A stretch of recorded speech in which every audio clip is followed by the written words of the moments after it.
Yeah, okay. Let's pray. Lord, thank you for the privilege we have to have class today.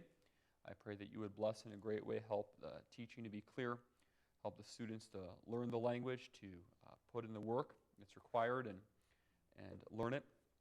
I pray that you'd help them to have understanding. We know that wisdom comes from you, that if we ask for wisdom, you're the one that gives it. So we pray that you bless the class, bless both the local and the distant students, and we pray this for Jesus' sake. Amen. All right. So I'm going to give you can get out a piece of paper here and write down. You can close the book too. Yeah, I mean, it's a scrap paper, and whatever. So, and you can write down what these words mean once Mr. Phil closes his book here.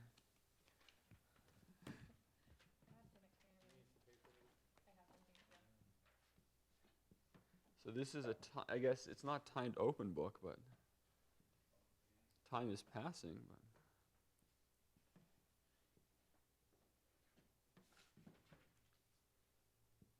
But so number 1 is write down what that means. Is that one thing? It's not like 1, 2. There are no vowels in the first one?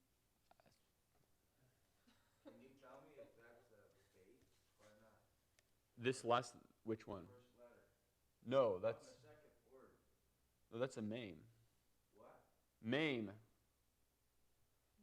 That's a MAME.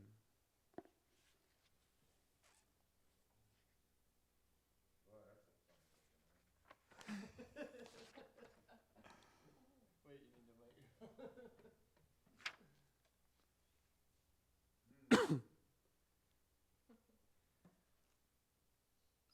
This is number 2 here.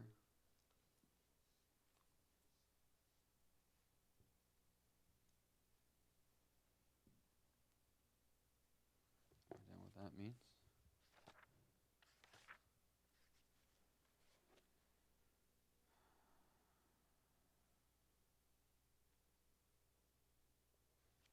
And this is the last one.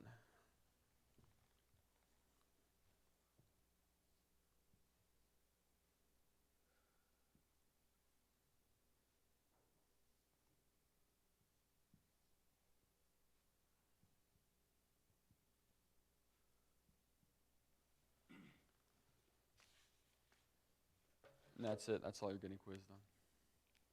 Can I ask a question? Sure. You should use the microphone if you have the question. It's right next to you.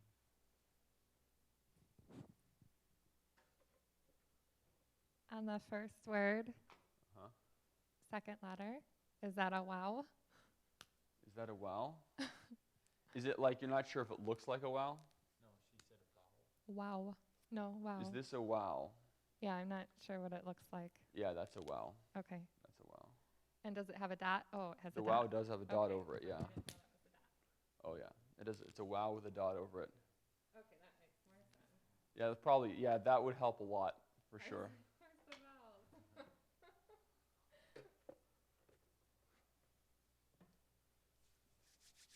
You can't say in this class it's all Greek to you either.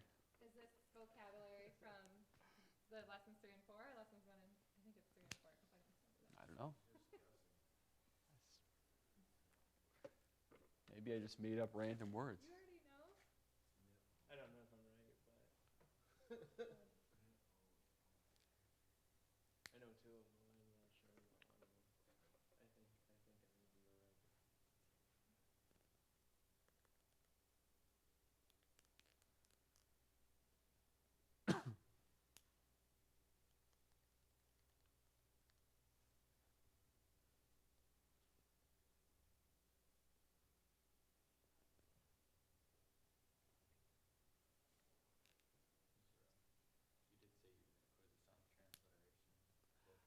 I did say to be ready for that. So I guess if you spend a bunch of time getting the transliteration right, if you want to put the transliteration for the consonants in order down, I guess I'll give you a bonus point for it. Oh. So if you feel like doing that. If you don't, then it's okay. The transliteration for the whole alphabet, if you want to put that down. Yeah. For these words or the alphabet? You know, actually, How about do the transliteration for I'm doing transliterations, not the real words. the real words? The English words. Yeah, actually, why don't you do that? You can. Okay, let's make it actually. We're going to add 2 points to this quiz. Point 4 is put the transliteration down for this word, and then for this word. So Just 1, those two? yeah, just those 2. That's fine. Here's number 2. Here's number 3. Point 4 is transliterate that. Point 5 is transliterate that. 1, 2, 3. Well, this is number 1. This is number 2.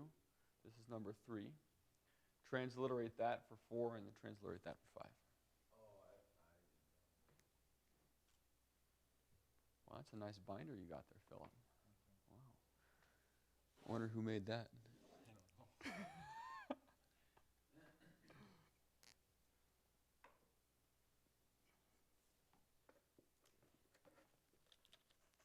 If you're a distance student, you're watching this and you're taking this quiz, when you're done, just when I give you the answers, you can grade it. You only need to send, if you're taking this for credit, I'd like it if you could just email me what you got on it.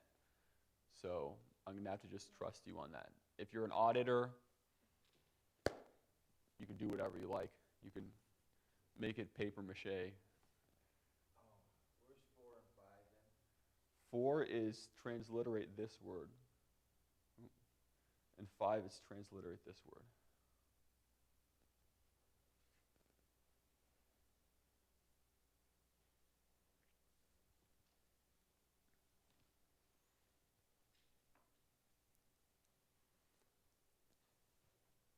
I'm going to write the transliteration down myself so I have it right away.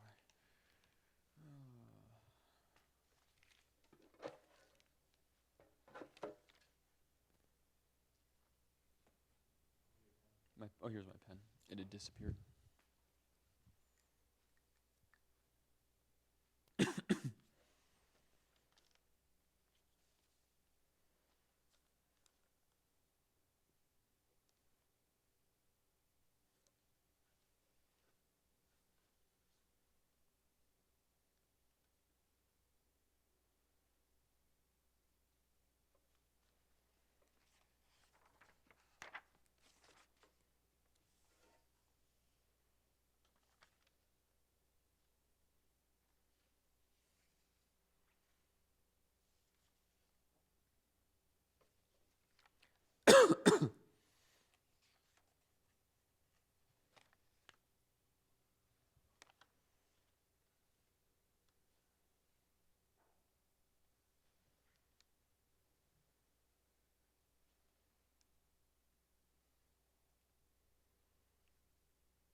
You all ready? Phil's still working on it. You guys need some wisdom for this test here, I think.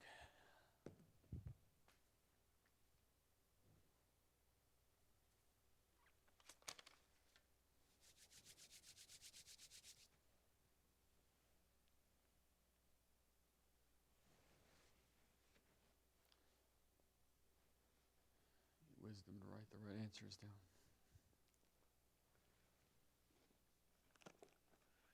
To do very well.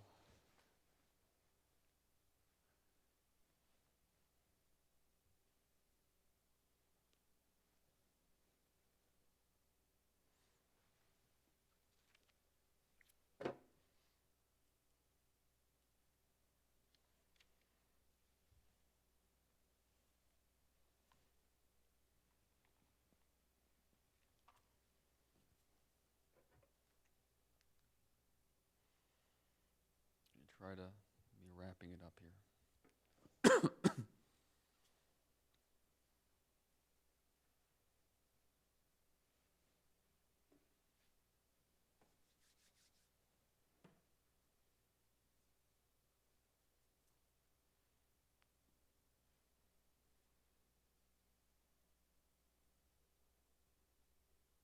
guys ready?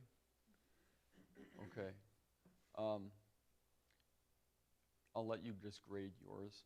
I only need to collect it if you're credit. Otherwise, you can make a paper mache. But I mean, you can just keep track to see how you do it. This is good.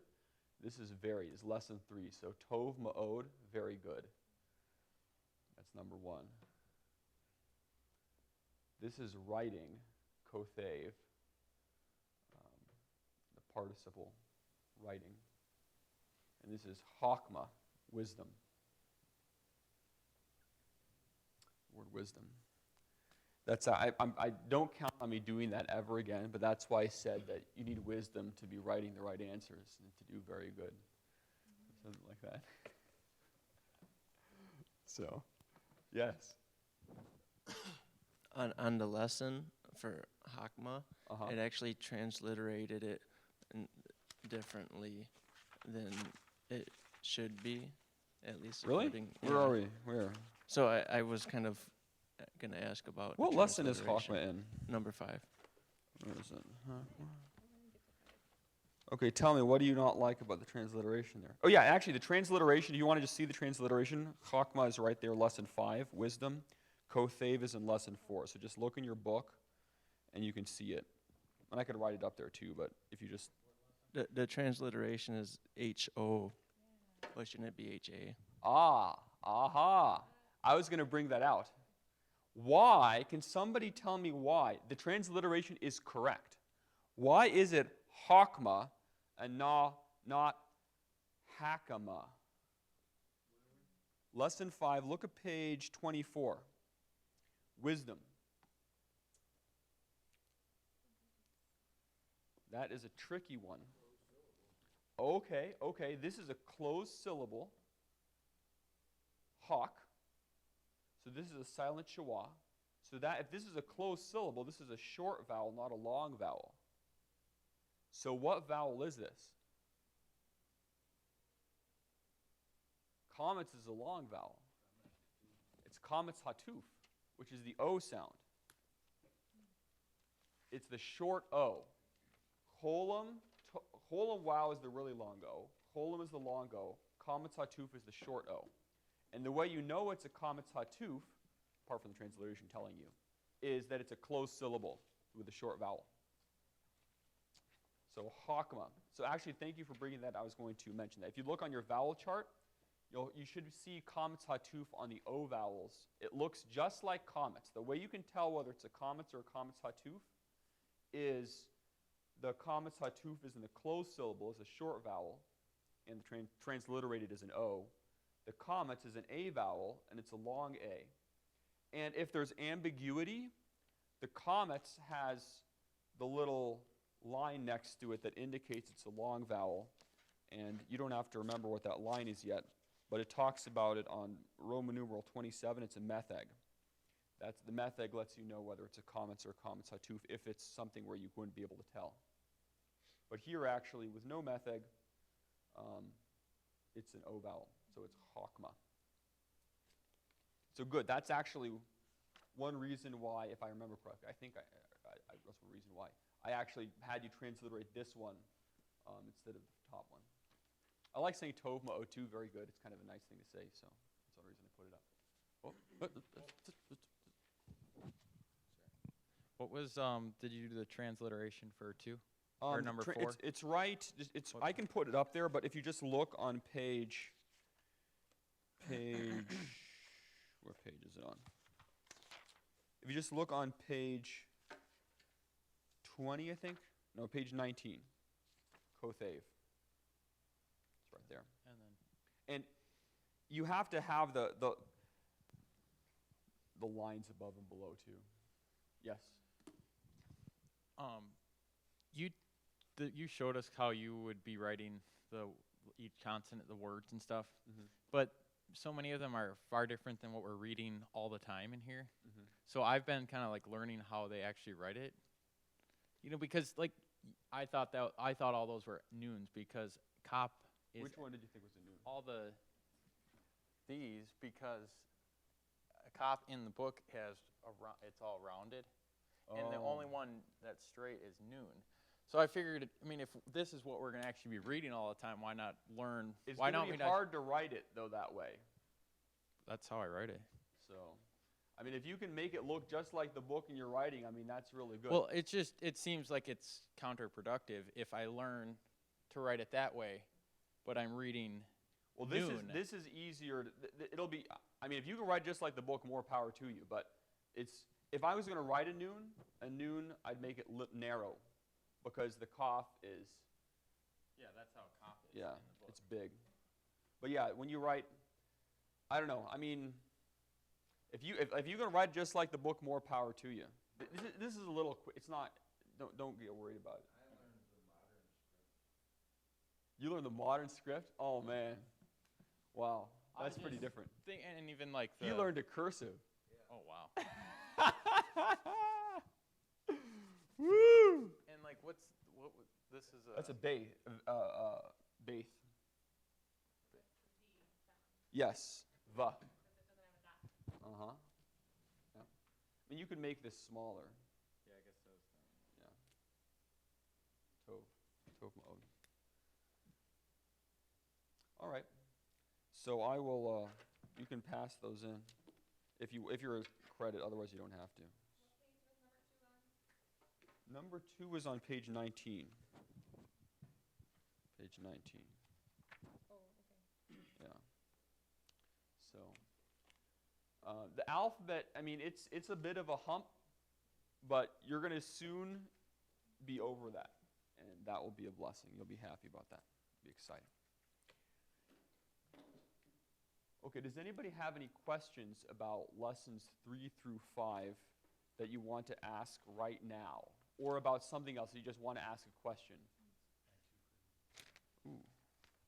Okay, great.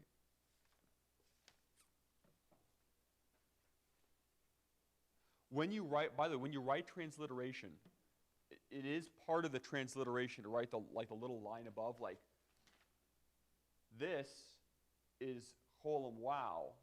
So depending upon whether there's a line over it or not, it's actually different vowels. So part of the transliteration is that stuff, because it makes it a different whatever. The transliteration is good to learn. You actually will. It's not as important as the actual letters. I don't have an eraser up here. But it is important. You should try to get the transliteration down, especially since he uses it so much.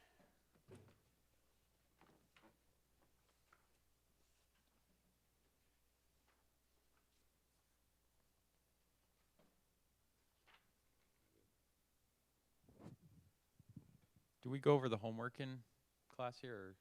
For 1 and 2? Yeah. Or is Yeah, that if not you have what a we do? question about a specific homework in 1 and 2, that's fine. You can ask it now. I'm not going to go over every single exercise, but if you have, do you have one that you have like ready to go? Like a question? Yeah. I don't know. I was just. Can we read the transliterations, like pronunciation-wise? Um. Or no? Sure. What? Like which one are you Just talking? to make sure that we're doing it right. Yeah, So sure. Lesson 1, Okay, let's go to lesson 1. oral part. The oral of lesson 1. That's fine. Okay. 1. Did you say for the oral parts just to actually do it? We don't have to throw anything on the paper? No, for the oral ones, I want you to say it out loud, but write it down too. Oh, but write it down Yeah, too. write it down too. Yeah, I did say that. I don't know if you were, maybe you weren't here for that part. But yeah, I do want you to write it down, the oral ones too, but just say it out loud. And remember, you only have to do 1 and 2. You get to skip the third one each time. If you do the third one each time, I'll give you extra credit for it, but you get to skip it. Though.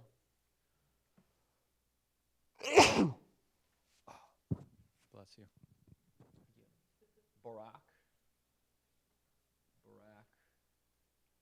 Sue, something like that. I'm confused. I don't want to confuse my Greek with my Hebrew here. Okay, let's see. So exercise A, which, like B, a house, the house, in the house, near the house? Okay. I'll read the first ones in B. So 1A is bayeth, habayeth, babayeth, Eitzel habayeth. And 4 would be aye hana'ar. And then, where is the old man? Is aye hazakain. Where is the house? Is aye habayeth. So that's how you pronounce those. Do you have a specific pronunciation question on any? That helped? Good, good. Any other particular questions you want to ask right now about 1, 2 homework or 3 through 5? Like, you're supposed to read the lessons ahead of time, but I'm not expecting you to master the lesson before you talk about it, okay?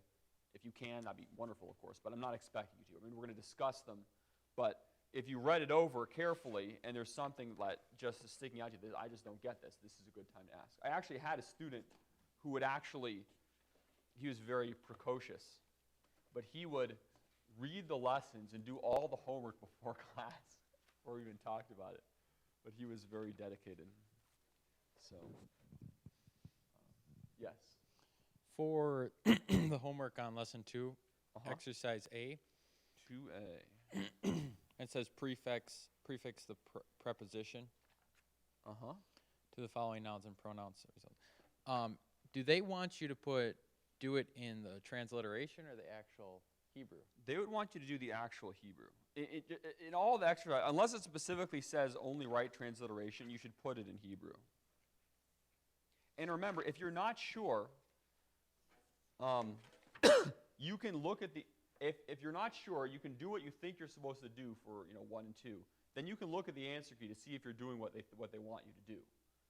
If you're not sure about, I don't want you to look at the answer key after each one generally, but if you're not sure you get what they're asking, you can do 1 or 2 and then look at the answer key, see if you actually get the concept. That's acceptable. And then once you actually go over the whole lesson, then please go back and use the answer key to correct it with, you can look and correct it with a red pen.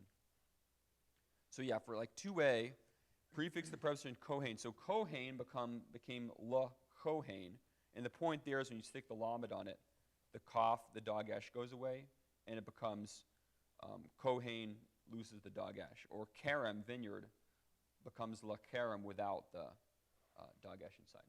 So why is the ka lost? The kaf isn't lost. On the first one, kohen. Do you have the answer key with you? Yeah, look inside the answer key.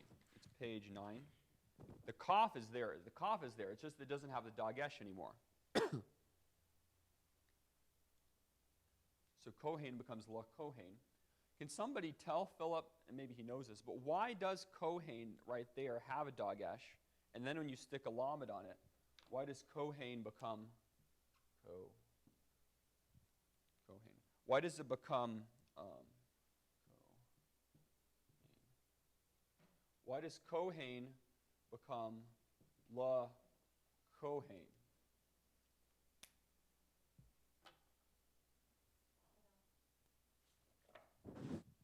Something gets swallowed. What is it? I don't remember. I remember you saying something, how it gets swallowed up by... Well, look, there's the rules for whether the dagesh, what page does he tell you about that? He tells you when the dagesh, well, first of all, this is a dagesh lene, not a dagesh forte. It's not a doubling. And then he tells you on some of these pages. Well, one, the transliteration tells you. For you just have to know the vocabulary word at this point, but usually if I can find the page where he tells you the rules for how to tell the two. Well, the preposition eats up the article. Is that right? Well, but there was no article. This wasn't the priest. Okay, This was priest and a priest. But that's good. That's an important thing. I'm trying to find. Dagesh is Roman numerals 24 and 25. Yeah, I know. I'm on that Is that page. what you're looking for? but he doesn't tell you there how to tell which is which. Between the 14 and the laney? Well, the 14 laney tells you that, but doesn't tell you when the dogesh goes away. But he does tell you that somewhere. We talked about it too. I'm just trying to remember what page he talked about it on. Page 24. Well, if you can find the place where he talks about the when it goes away, you can go ahead and take the mic and read it out, because I'm having difficulty finding where I remember talking about it. I think I remember talking about it, but I don't see it on that page.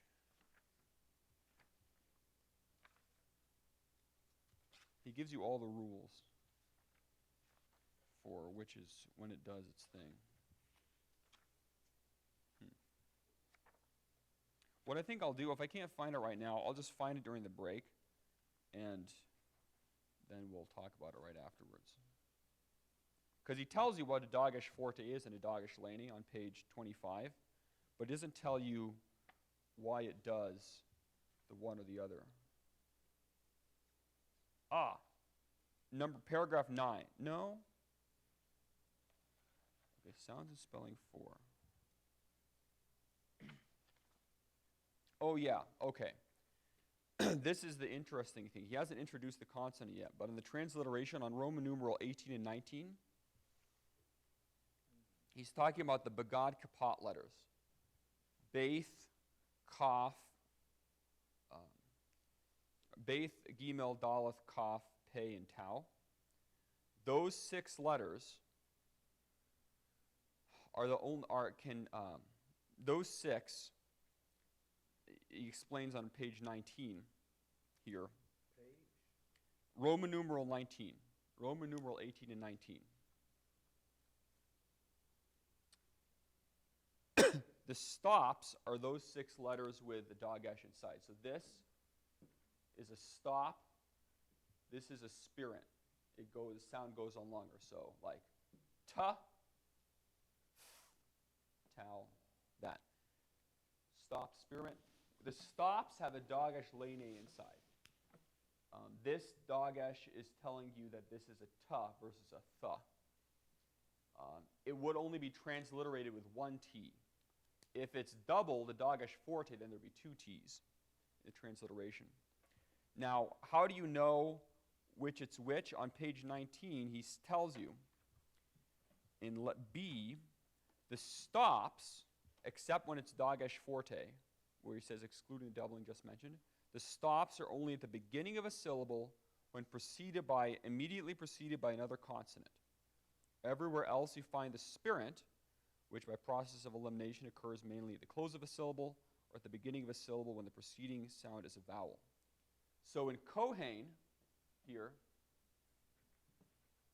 Kohen this is one of those 6 letters. Because it's the beginning of a syllable, it has the dogesh lene. So it's Kohen.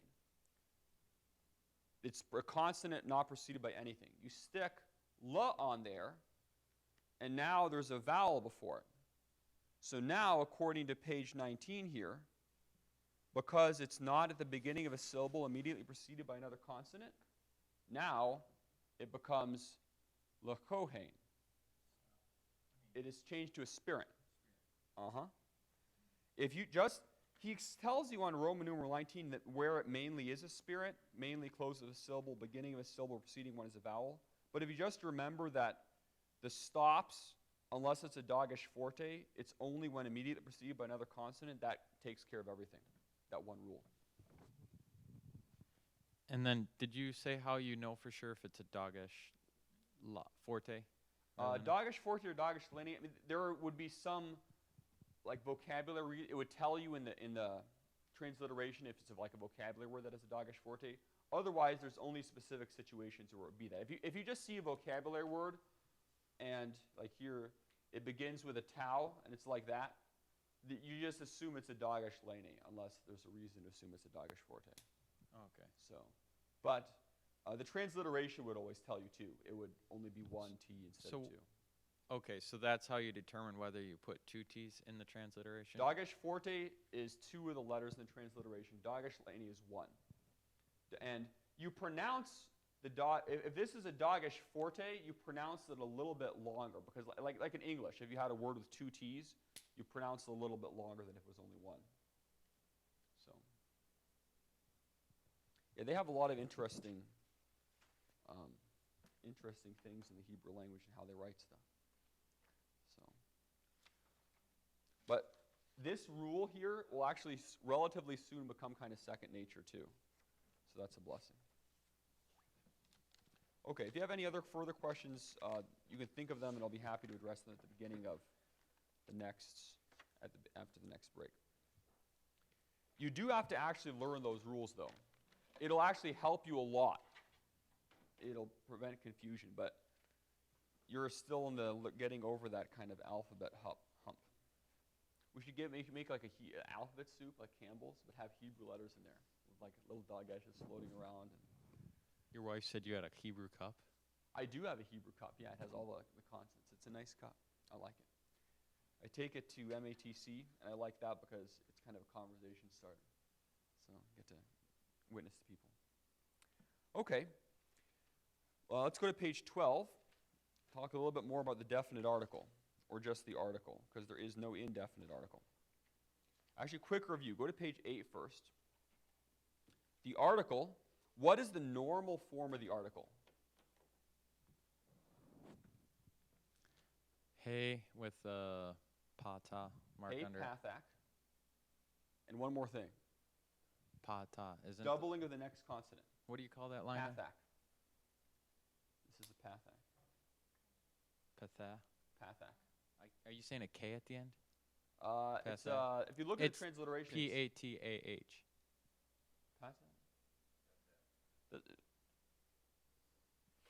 It's a chayth, not a hey, I think. Isn't it a chayth? Hey, I thought it was pate. Pate.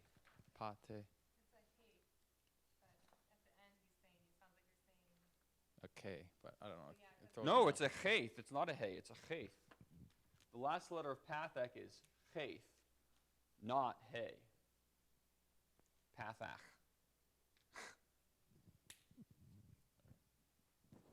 So it's pathach. So the last letter is a chayth. Yeah. Oh, these are them here.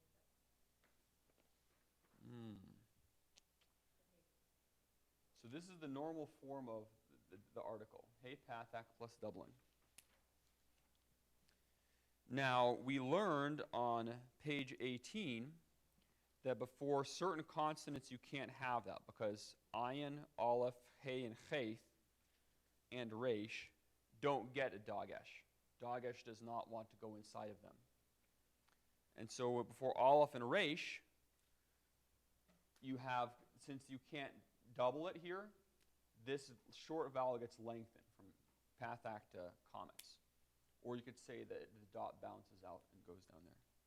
But that's less technical. And then before ayin, it's normally hey comets, except if the ayin is followed by an unaccented comets, then it's hey segol. And then before hey and chayth in C on Roman numeral 18, it's normally hey pathak. But there are certain situations where it's can become hey segol. So that was lesson 2. There's a little bit more to learn on lesson 3 with the article. So if you look on page 12, when a word begins with yod shawah or mem shawah, then the article is normally hey pathak without the doubling. So you can see yeladim, the boys, hey ladim, hey pathak, and then there's the yod there. Or yaor, the river, and the river back then was the Nile. Hey or, the Nile. Muraglayim, the spies. Hamaraglayim, the spies. They're actually, so in those situations, in other words, The normal form is hey pathak plus doubling. But with that yod, shawa, it doesn't get doubled.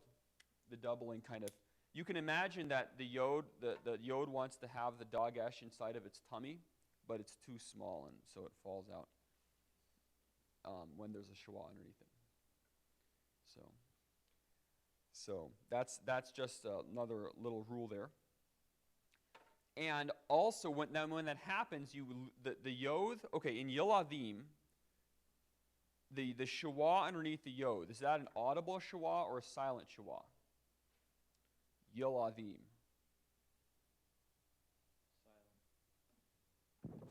Silent. No, it's vocal, like Pastor said, because I'm pronouncing it. Ya-la-theme. And you can see the upside down E in the transliteration for the audible shawa.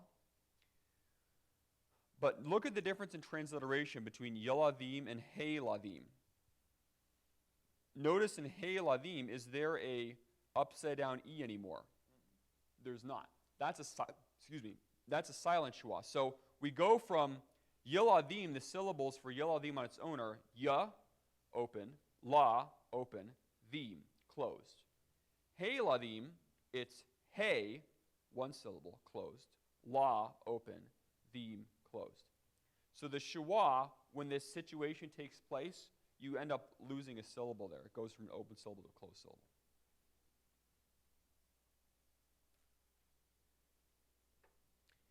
And there's an exception to this rule. It's like, boy, there's a lot of exceptions. There are different exceptions, but if you learn the exception, then when you actually learn the words, it's later. This is not super common, but he tells you because this is a good grammar, so he tells you stuff like that. The exception to that rule is if the second syllable begins with ayin or hey, then you actually keep the doubling. So Yehudim, the Jews, hey Yehudim, there you actually still keep the doubling. So, exception, not super common, but it does happen once in a while. And then there's several words where the rules we learned aren't followed. But it's like English. I mean, English you have exceptions too. I think we have more exceptions than Hebrew. So, the reason he tells you these words is because these are common words. You think, well, boy, this is a lot. I mean, ideally, you'd memorize each of those forms. Less ideally, when you see it, you'll think, well, why is it like that? You might go back here to this page and look at it. But these are common words. So, that's the reason why he puts them here. And notice in these situations, in every case, what's going on is, a lot of them you have the pathak lengthened to a comets. And in all of these words, when the article goes on, you have a comets underneath the first syllable. So look, like eretz, ha-aretz. Notice there's a comets under there. Hair, it's ha-har, comets. Am, it's ha-am. Gan, it's hagan. So there's a comets underneath the first letter of the word. So that's what's changing here is the word gets a comets instead of what you might expect it when it has an article on it. So that's just something that those words do. So that's what they do. Do you have any questions about paragraph 21 there? It's pretty good. You only have to know 21 things at this point. Okay, let's look at, yes, Philip. So I'm just trying to put my mind around this. So the first part, when you put the article onto these words, basically it changes to the form of the word slightly changes. The article is actually following the normal rules. Like the reason the article in haaretz is, well, why is the article on aretz? Why isn't it hey pathak plus doubling? Why is it hey comets? Can somebody tell me?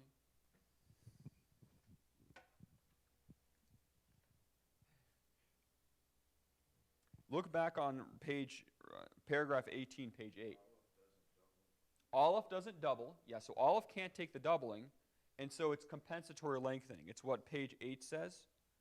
Before Aleph and Resh, the article is hey comets. So the article is perfectly normal. That's just following the rule. But the unusual thing is eretz. It's not ha-eretz. It's ha-aretz. That's the unusual thing. All right? Or am is ha-am for the reasons explained on page 8 as well. So page 8, the rules there, these words, the article itself is following the rule, with the one exception on top of page 13 he tells you. But besides that, the article is normal. It's just the actual word itself, when it gets the article, changes form slightly. That's all that's saying.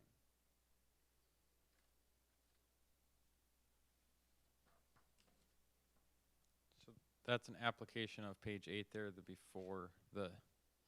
The reason the article is doing what it's doing is because of what's explained on paragraph 18, page 8.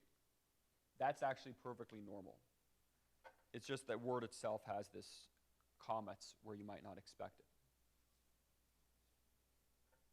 it. And that's not a rule or anything. That's just those common words just do that. Because sometimes common words do unusual things, even in English. Just think of the forms of the verb to be in English. It's all kinds of weird stuff.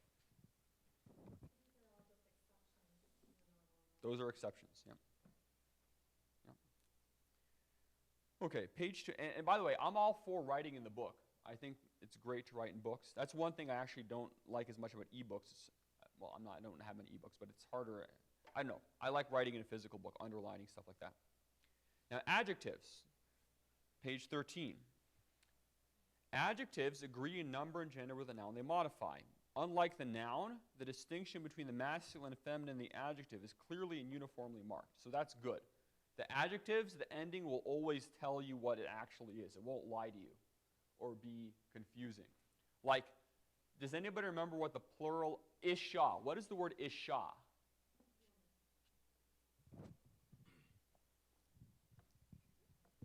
Woman. Woman, or that's what Sarah is. Wife, yeah. Woman or wife, yeah. Woman or wife is what isha is. Now, what's the plural of isha? You're Mormon, okay. Nashim. Nashim. Now, im is normally the masculine ending, right?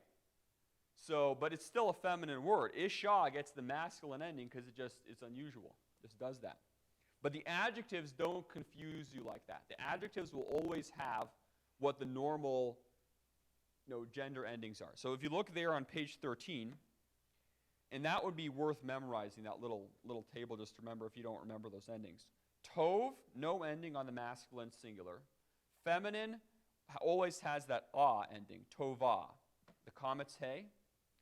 The masculine plural is tovim, so im is the masculine plural, and tovoth is the feminine plural. And the adjectives will always actually have the endings of what they are, whether they're masculine or feminine. So that's a blessing. That is a barakah. That's the word blessing. So, now, adjectives that are 2 syllables, where the comma is in the first syllable, the stem changes before the feminine singular, and then he says, and of the plural. You see where I am?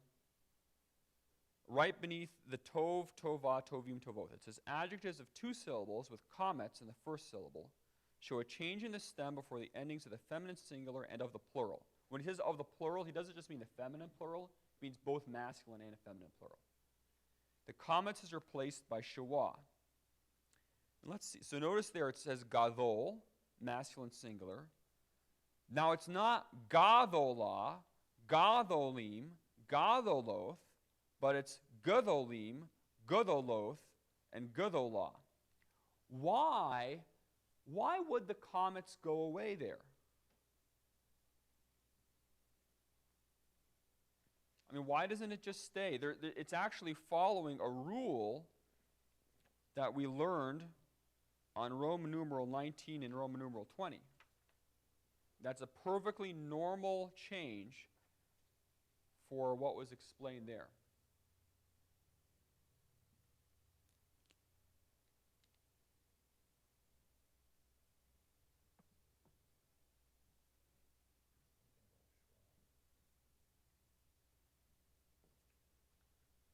So here's gadol. Let me ask you this too. Gadol, why is there a dagesh in the gimel of gadol? Why isn't it a aspirant instead of a stop?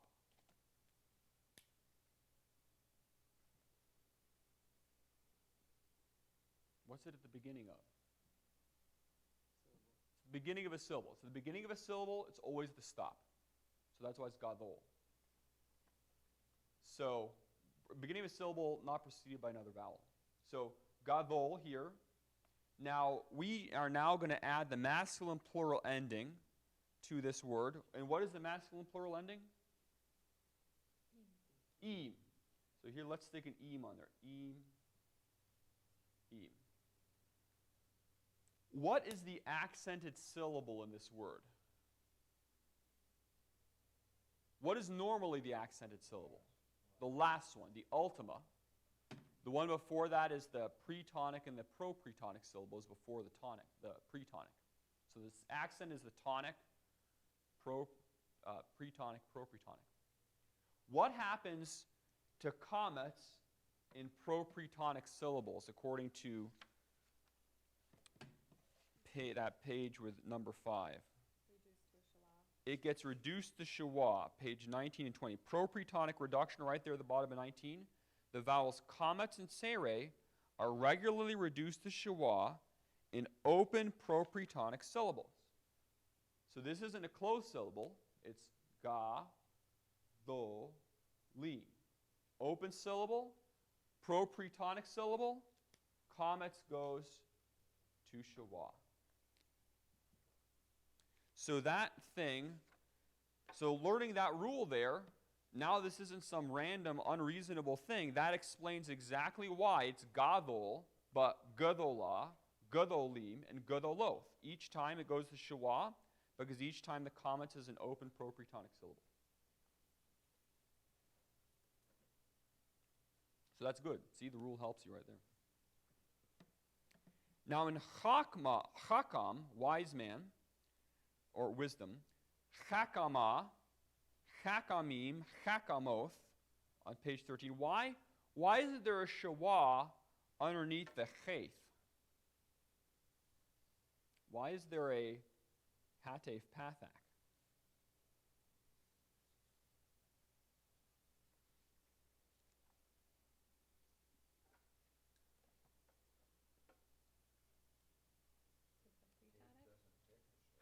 Good. Cheth doesn't like schwa. And he tells you that somewhere. I don't remember what page it is now. But the cheth and the he don't have, and and Olive doesn't like it either. They don't like the vocalized schwa. So that hatef pathak is basically the same thing as a schwa. Remember, he said you should consider that hatef vowel as if it were schwa, but it's like a schwa that is underneath the letters that don't like to take schwa. And if you can find the page where he tells you that, I'd be happy to point it out too. I don't remember what page it is.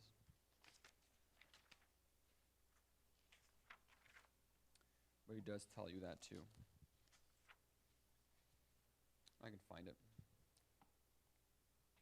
I'll try to find it in the break. I want to get through lesson 3 here. Okay, so anyway, that's the vowel reduction. The main thing for this lesson, section 22, is the adjectives have those endings. No ending for the masculine singular, a feminine singular, eem masculine plural, oath feminine plural. Then it says the forms of katon are unusual in that there's a different stem before the endings. Katon, katana, katanim, katanoth. So notice there with katon, you have that doubling in the noon. It becomes a dagesh forte. That's just for that one adjective, okay? That's not a rule or some whatever. That's just this one relatively common word he just tells you. So memorize the endings, tov, tova, tovim, tovoth. And if you can remember that katon does that too, that's good. That's a good thing to remember because it saves you from having to flip back in the book. But that's less important than memorize the ending because that's just what that one word does. And then he also mentions a few more exceptions. Monosyllabic adjectives, a relatively small group shown in the following typical forms.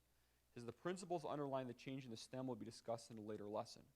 So those adjectives, much, many, bitter, evil, strong, living, poor, those 6 words have the changes that have the forms listed there. So rab is the masculine singular for much, many. Rabbah is the feminine singular. Rabbim is the masculine plural. Rabboth is the feminine plural. So those 6 words look a little different. He's just telling you because, I mean, you say, why does he give you all these exceptions? Well, when you get to the actual Bible, this is what actually happens. So if you don't know, then you don't know what's actually happening. You have to actually get there. But again, if you remember all those 6 ones, that's great. That's like more power to you. But the main thing is to remember the actual endings. And then if you forget this and you have to turn back to this page, if you come across that word, you just have to do that. But the main thing is you actually learn what the adjective endings are. And then finally, at the end of that paragraph, adjectives ending in "e," segol, he, and that is actually a general form. Have the following forms. So yafeh, yafa, yafim, yafoth. So the "e," the segol, he, kind of disappears, and you can imagine that the endings are added to the adjective without the segol, he. So the yafeh, you take the segol, he out, and then you put a comet's he on it. Yafa, feminine singular. Yafim, the segol he's disappear, you just add the eem to the yaf. Yafoth, take the segol he away and add the oath to the yaf. So that's that. Let's take a break, and then we'll talk about the use of the adjectives here.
minimize preservation.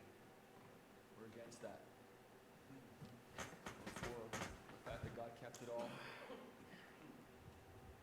Unless you want an excuse to not listen to what it says, then you can minimize preservation. Then you get to live how you want to. Until you have to stand before God, then maybe it won't work out as well anymore. Okay, let's talk about the use of adjectives here.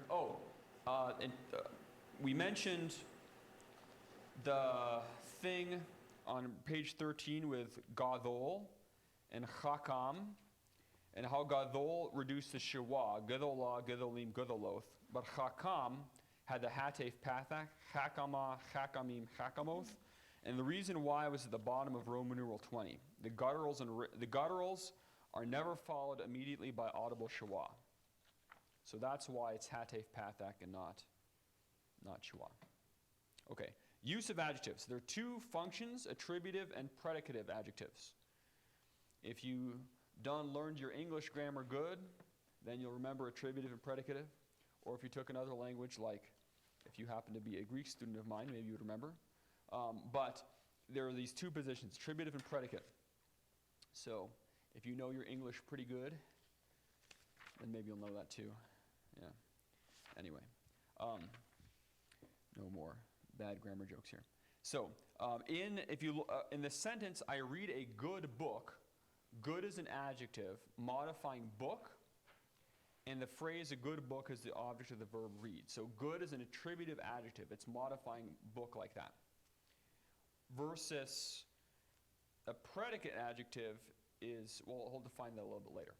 So attributive adjectives follows, in Hebrew, the attributive adjective follows its noun and agrees with the noun in number, gender, definiteness. So ish, tov, a good man. Ish is a man. Tov is the attributive adjective. It follows the noun ish. Ish is masculine singular and indefinite.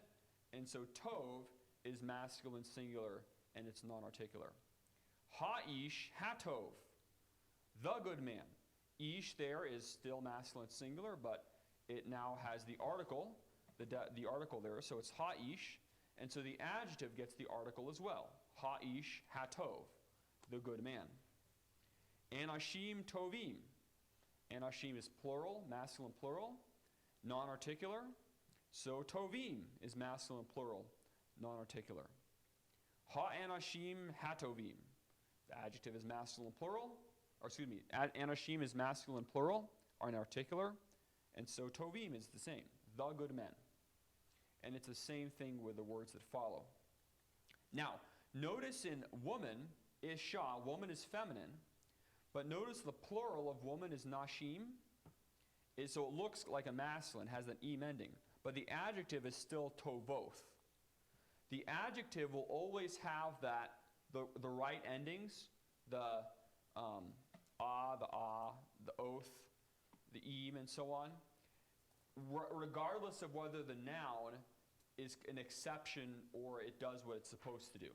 So whether or not the noun is normal, the adjective will always have those masculine singular no ending, feminine singular masculine plural im, feminine plural oath. And that's what he says right underneath the adjective. Note that the adjective agrees with the gender of the preceding noun and not with its ending. The adjective will always agree with the actual gender, not with whatever the ending happens to be. So if the ending, like the word ear, city, ear is feminine. And so it's ear gadolah, not ear gadol. Or ha-ear ha-gadolah. Anybody have any questions about that? Preguntas? If you have a noun and an adjective without an article, usually that's a predication. So the adjective is taken as the predicate and the noun is the subject. Say that again. It's middle of page 14. If you have a noun and an adjective without an article, usually it's the noun is the subject, an implied verb, and then the adjective is the predicate. In this situation, the adjective can stand before or after its noun subject. And the predicate adjective agrees in number and gender, but it, by definition, cannot have the article. So there, ha-ish tov is the man, ha-ish, implied is tov, good. Ha'ish tov, the man is good. If it was the good man, it would be ha'ish hatov. Okay? Since it's ha'ish tov, not ha'ish hatov, instead of it being the good man, now it's the man is good. And here the adjective can be before or after the noun, but it's still the noun that is the subject. Tova ha'isha, the woman is good. Ha'isha tova. Versus ha'isha hatova, that would be the good woman. Tovim ha'anashim, the men are good. Tovoth hanashim, the women are good. And you can have a series of adjectives in either function.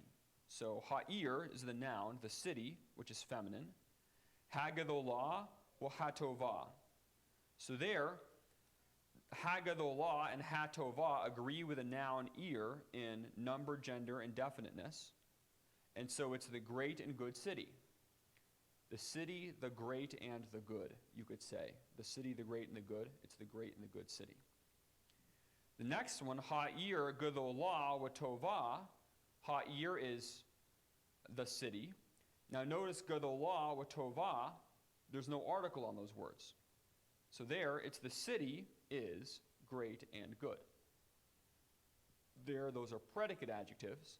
And the first one, they are attributive adjectives. Does that make sense? What do you think? You think so? Good. Then it says an adjective may be modified by a prepositional phrase in the predicate. Tova ha'ir la'am. The city is good for the people. Tova is good. Ha'ir is the city. La'am, for the people. To or for the people. Notice there the noun is still the subject, and even though it's second, and the prepositional phrase is modifying the adjective. So the city, even though it's a second word, ha'ir is the subject. Tova is the predicate. The city is good. La'am, for the people. It's good for who? Well, it's good for the people. When you have a subject noun that's indefinite without the article, there could be ambiguity. So chakma tova could either be good wisdom or wisdom is good. There it's not clear without context whether it's attributive or predicate, but that's rare. It's quite rare that the context doesn't make it very clear what it is. Now, adjectives can be used as nouns when they're in two ways. If the adjective gets the definite article, it can mean the one who is. So, chakam is the adjective wise. You stick the article on it, chakam, then it's now the wise man or the wise one. That's quite common. Somewhat rarer is you have the article stuck on adjectives and it can be used in abstract nouns. So ra is evil. Ha-ra is like this abstract noun, evil, wickedness. That happens once in a while, not quite as common as the first thing. The first thing is relatively common. You have an adjective, you stick the article on it, and now instead of just wise, it's the wise one. Or good, it's the good man. Or evil, it's the evil man or the evil one. So that actually is pretty common. And on chakam, why is it hechakam instead of comets? Why does the he have the segol? It's because of what the rule is of the article on page 8, where he and cheth, the article is normally he pathak, but if the he is followed by unaccented comets, or the cheth by an accented or unaccented comets, it's he segol. So he chakam has a comets underneath the cheth, therefore the article is he, chakam. You'll get those. Over time you'll get those exceptions. The vocabulary is relatively self-explanatory. I won't say much about it, except I'll just notice there at the bottom you have tov ma'od, very good. That's how you say very good. So you do something very good, I can say tov ma'od. And again, a great way to learn vocabulary is to use it in real life. So if you're hungry and you go in your house and you say ra'av, ra'av, and you're saying like there's a famine, it'll help you remember that, okay? So, or you're coming up to the church building and we're on the hill, we're saying we're climbing the har, the mountain. Okay? or whatever. You go outside, you're picking tomatoes, and you say you're in your garden, you're in your garden. Okay, so if you use them, it helps you remember them. So you can say to your spouse, Yafeh, beautiful or handsome. Better than Ra. Might want us to not skip that one for your spouse. Okay, all right. Lord willing, we'll have time to do some exercises in the lessons, but I want to cover all 3 lessons first, then we'll hopefully be able to go back. Any questions about lesson 3 at this point?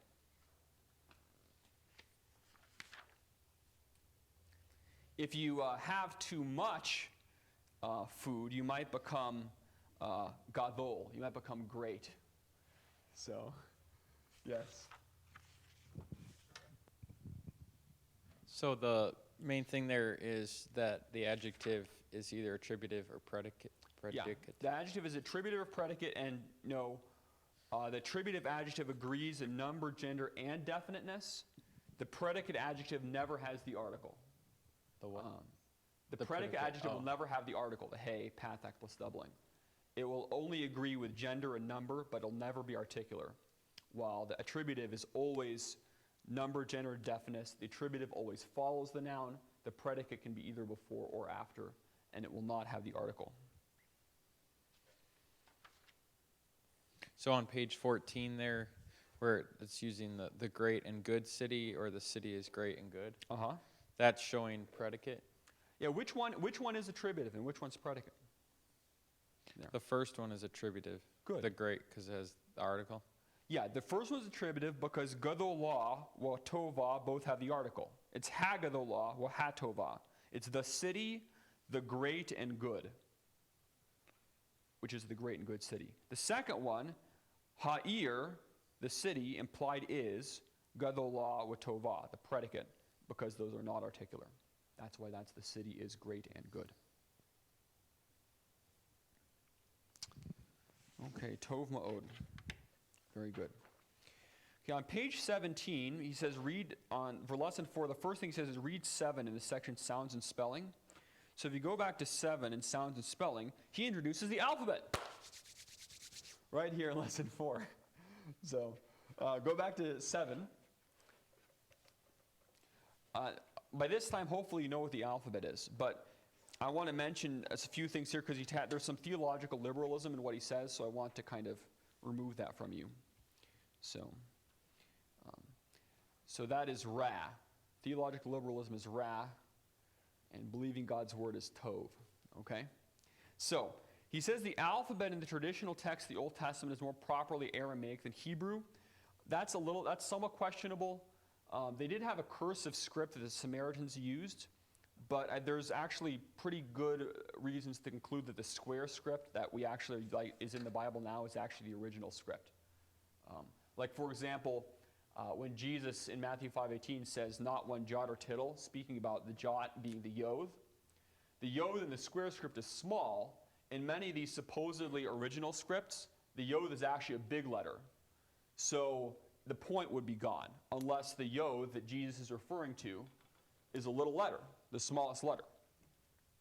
So that's just one example of where that's more questionable here. So that's a bit questionable, even though the Aramaic people did use a square script, but that doesn't mean that that the Hebrews just borrowed theirs. Then he talks about the invention of the alphabet.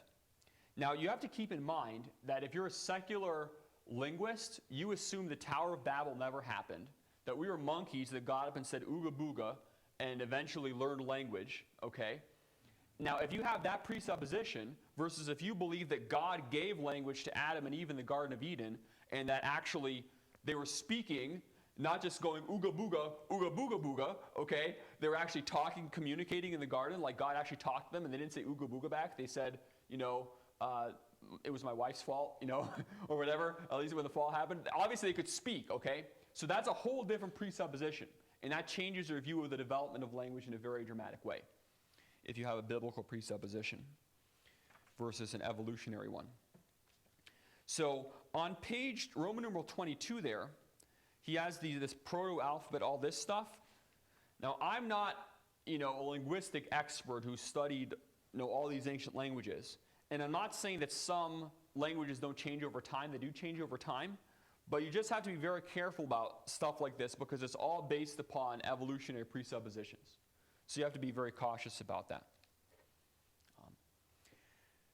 So he says the Hebrews borrowed their script from the Phoenicians in the 10th century BC, and then it varied and came down. That's also somewhat questionable. Like I said, there's good reasons to say the square script is original. It is interesting in the actual oldest manuscripts that we have, like in Qumran, the oldest Qumran manuscripts have the square script, not the cursive script. So the actual, in terms of actual biblical manuscripts, the oldest ones have the square script that we actually have in physical evidence, though they have inscriptions and stuff before then. And that's not to say that Hebrews might not have written in cursive sometimes. I mean, there's no reason to deny that, or that maybe people wrote in different, I mean, just look how I write. I mean, I write kind of weird sometimes now, but the square script has been invented, okay? So, yeah, that's true. And then there's Southern English. And I think there's also good reasons to conclude that Hebrew is the original language. There's some of the puns in Genesis we're going to see. There's different things in there that wouldn't work if it's not, they're actually not speaking it in Hebrew. So in Zephaniah 3:9, where it says he's going to turn the people to pure language, I think that's actually going to be Hebrew. We're probably going to be speaking Hebrew in the millennium. Not English. We won't have to learn anything. Yeah, I guess a glorified body. You don't need to learn English. Yeah. If we were Ruckmanites, we'd all be speaking English in the millennium. 1611 English. Okay. Go to, so that's lesson 4 there, section 7. So back to page 17 here.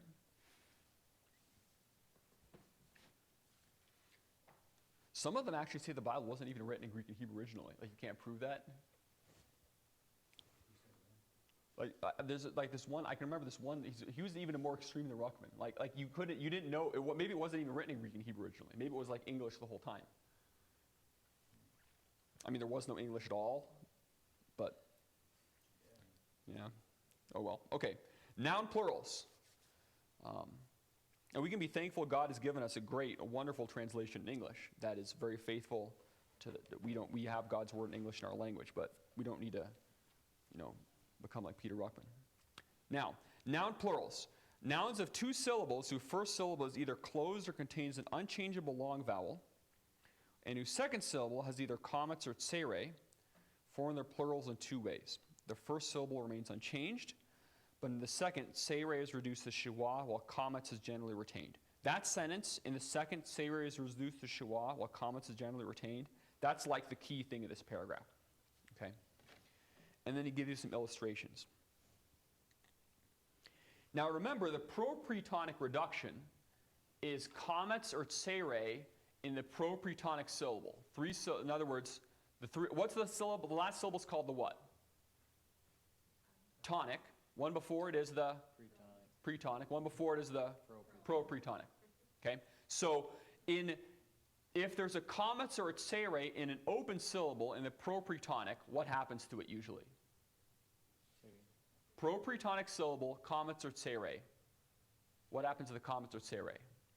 Reduces to schwa. Now, in these ones here, we're talking about ones where the first syllable can't get reduced. It's either a closed syllable or an unchangeably long. So you can't have propretonic reduction, but you can have in the pretonic syllable then, the tsere go to schwa. So in the examples in A, mishpat, the first syllable is closed, mish. Nothing's getting reduced here. Mish is going to stay just the way it is. So you stick the plural on it, mishpatim. Mal, ach, angel or messenger. Mal is the first syllable there. It's a closed syllable. It can't get reduced. Mizbeach, the first syllable miz can't get reduced. So when you have something like that where the propretonic syllable is unchanged, if the pretonic syllable has comets, it usually stays around. But the tsere goes to schwa. So in those first 3 ones there, why does mishpat stay mishpatim, malach stay malachim, but mizbeach go to mizbachoth? Why is there schwa underneath the bait in mizbachoth, but not, why doesn't it become mal-akim with a schwa underneath the aleph in the pretonic syllable? Yeah, give her the thing. Because it's a seire, not a comet? Yeah, because it's a seire. The seire gets reduced to schwa, comets is retained. Those are just 3 examples there, that's all. But in mizbeach, oh, by the way, why is that little a there? That little up a in mizbeach? Why is that? What's that little a? And why am I saying mizbeach instead of mizbecha?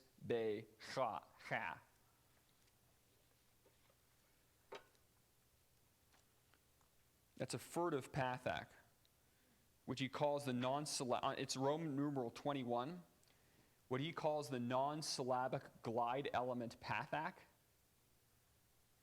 In other words, he describes on Roman numeral 21 with words that end with ayin, chayth, or hey, when that's actually a consonant, and you have the preceding vowel, very long vowels mentioned there, then you have this furtive pathak. So you pronounce that final pathak before. And if you don't remember that, it's on Roman numeral 21. So mizbeach is what it is. Now, and you can recognize it in the transliteration as a little uppity a thing. But in the what's the pretonic syllable, Philip, in mizbeach?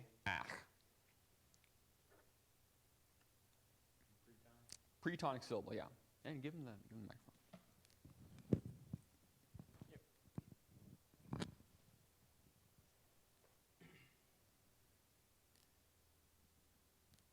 Miz, Bay, Ach.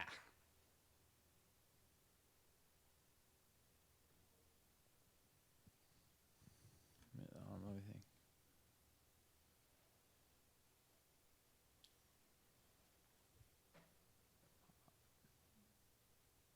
What's the final syllable in Miz, Bay, Ach? Yeah. Ach. Yeah, that's the tonic. So B. Bay is the pretonic.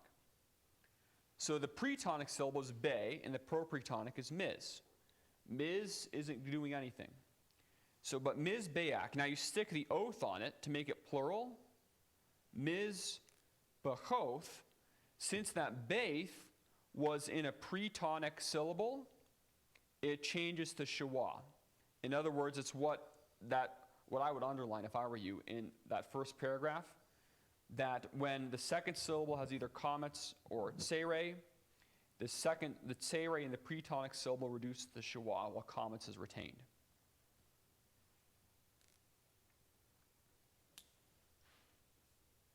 So like in the mal-ach, the syllables are mal, first syllable, ach. Okay. In mal-achim, the first syllable is mal, that's the propretonic. Ah is the pretonic. Kim is the tonic. Now, mal-achim, the the pretonic syllable, the mal-ah, the has a comets, so it stays, nothing happens to it. If that were its seire, if it was mal, the aleph had its seire beneath it, the seire would get reduced to schwa. So Yes. the only thing he's saying there is that if in this pretonic syllable, if there's a seire, it goes to a schwa. That's it. Yeah, that's it. And that's what's being done in that last mizbeah Yes. and mizbehat. Mizbechoth. Mizbechoth. Yeah, that's all. Other examples in B, if you have an unchangeably long vowel in the first syllable, oyev, kohen, kochav, those first syllables, heikal, have vowels that are long and they don't get reduced to anything. So oyev becomes oyevim. Now the yod is in the pretonic syllable. So o, propretonic, ya, pretonic, vim. So why did the seire and oyev go to oyevim, schwa? Because it's in the pretonic syllable. Kohen goes to kohanim. Now there, why is there a hatef pathak underneath the hay? Why does kohen? Why isn't there a seire underneath the hay in kohanim? Why isn't it kohanim?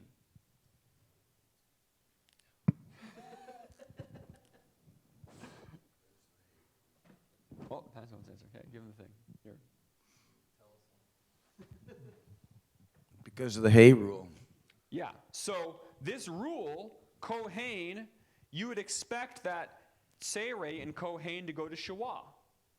But you can't have a Shawah underneath a guttural. So therefore, instead of a Shawah, it has the Hatef Pathak. So consider that Hatef Pathak just as if it was a Shawah.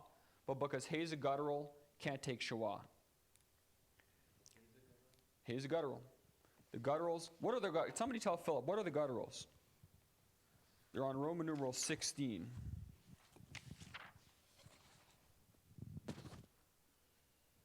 Right there, the 4 guttural letters on Roman numeral 16. Where he doesn't give you the letters yet. Aleph, Ayin, Hey, and Chait are the 4 gutturals. So these 4 will never have a shawah under them. So instead of a shawah, they usually take Hatef Pathak. Once in a while, something else. All right, Tov Ma'od.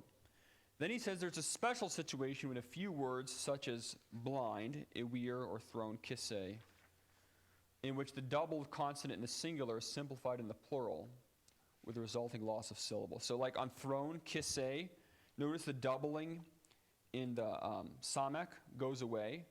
But those down there, he just says that's an exception that happens once in a while. So those are just weird words. So the only main point of this paragraph is that in the pretonic syllable, if the propretonic is unchangeably long, then the tzereh will go to shawah while usually you keep the comments. That's the only thing in that paragraph that you really need to worry about. Yes? What does unchangeably long mean again? Does somebody want to tell what is a vowel that is unchangeably long? Does that have to do with the punctuation, like the... Somebody have the vowel chart with you?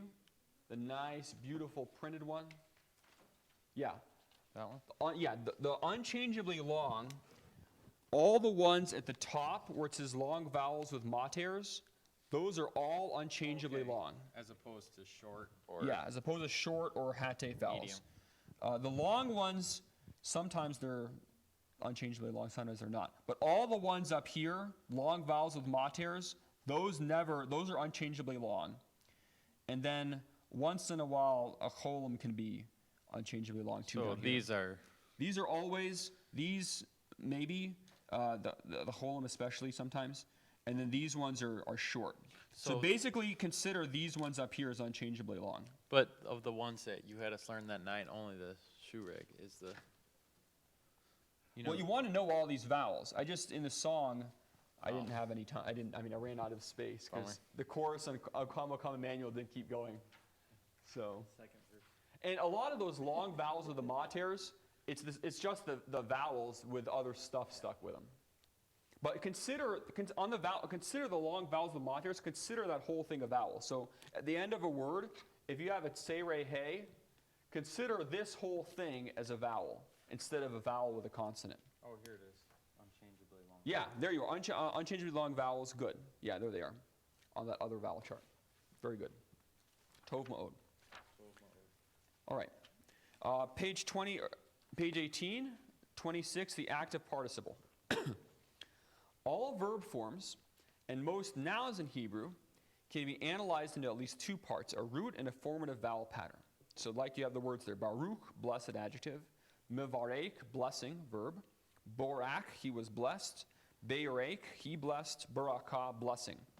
You can see that those 3 consonants, the Beith, the Resh, and the Kaf, carry this basic notion of bless. And in the lexicon, in BDB, all the words that are listed underneath the consonant, the root consonant. So if you were to look up any of those words, you'd look under Barak, and then all the nouns and adjectives and stuff that are kind of related would be underneath there. So that's actually kind of nice. If you remember those 3 root consonants, you kind of have a sense of at least what these words are probably going to be basically about, all these different words. But he does mention the root is a grammatical abstraction from the given words and not vice versa. In other words, we see the actual, in the actual language, we see these words and then we say, well, this is the root. versus this is the root and all the words that derive from it. It's kind of, we're going from the words to the root versus from the root to the words. But because the root doesn't exist apart from actual words. The actual words are what you actually see. So, but you can see that there's this root for those words. And then the vowels, the different vowels, are what change it from being an adjective to a verb or the noun or whatever. The pattern of vowels with a given word may or may not have a specific meaning. Now, we're going to learn with different verb forms and stuff what vowel patterns are significant. There is a significant vowel pattern for the forms of the participle there at the bottom of the page. You should memorize that. Now, I would you need to memorize that. That's like memorizing the forms of the verb. These are the forms of the participle. So you should memorize that those are the forms. He puts it on yoshev, sitting. So if you want to learn them on that, that's fine. Later on in the book, he puts all the patterns on kothav to write. So if you want to learn it on kothav instead of yoshev, and say, if you want to go around saying yoshev, yosheveth, yoshavim, yoshevoth, yoshev, yosheveth, yoshavim, yoshevoth, that's fine. But if you also want to say kothev, kotheveth, kothavim, kothavoth, and just keep it all on kothav, that's fine too.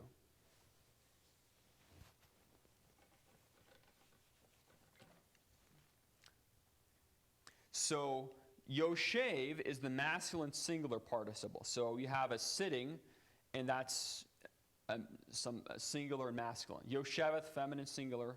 Yoshavim is the masculine plural, and Yoshevoth is the feminine plural. Just 1 second. On the top of 19, he says the feminine singular Yoshava is also found, but less commonly than Yosheveth. So once in a while, a feminine participle will be like Yoshava instead of like Yosheveth. Okay, now question. Yes. Okay, back to the blessed blessings and the active participles. Lots of blessings, yeah. Lots of blessings. On the kaf, so fifth at the end, why are there 2 dots or 2 dagashes inside? On which word? All 4, the first 4. Oh. The kaf. Why is there a shawa it's a silent shawa in the final kaf. You put it inside instead of below? In the kaf, you can. The final kaf, you can. Yeah. Does it need to be there? Like, why is it there? I would put it there. That's the way you'll see it. If you have a final kaf, it will be up. It's not in the alphabet. Yeah. So that's just that's why it's there. Is that an actual schwa? It would be a silent one. How do you know when to put a silent shawa in? When you're If writing? it's a closed syllable, at the end of a closed syllable, so here's closed syllable. So, and closed syllable has 2 consonants, and you have one, let's say here's consonant, vowel, consonant. So this is 1 syllable. So this is the end of the syllable. So you have to put something, though, there. So at the end of a closed syllable, you put it's a silent schwa. If it's an open syllable, it's an audible schwa. If it's a closed syllable, you can't just have no vowel, so you put a schwa there, but it's a silent schwa. Well, kind of, but it's almost like the vowel is, you treat it as if it's like nothing. You always put a shawa after the last? If it's a closed syllable, if it's a closed syllable, and well, if there was some other vowel there, then it wouldn't be closed. If this was like, I don't know, another pathak or something, you probably wouldn't have pathak. But if it was open syllable, no, then it'd be whatever it was. But at the end of a closed syllable, you put a silent schwa in the Hebrew. In the transliteration, the silent schwa doesn't get transliterated. Only the audible schwa is the upside down E. But you will always have something with each consonant.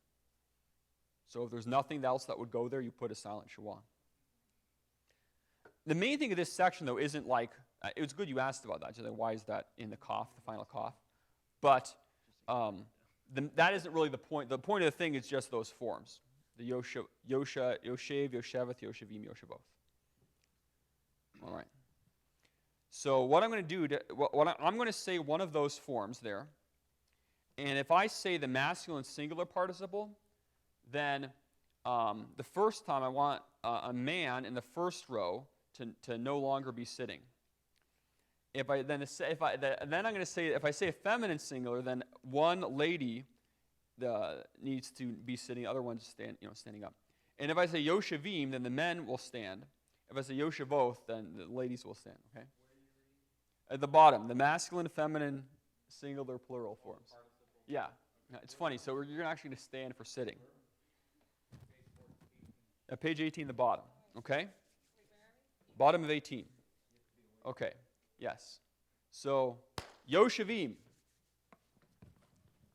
Okay. Yoshev. So one of you can remain standing, I guess. Okay, you can sit down. Yosheveth. Oh, no, not both of you. I'm sorry. That would be Yoshavoth if it's both of you. Oh, Yosheveth, yes. Okay.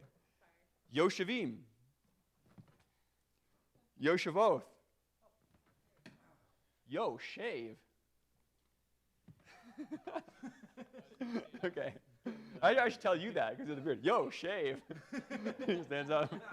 So, okay. All right. So, that's the forms of the participle. Memorize those 4 forms of the participle. That's important. Okay.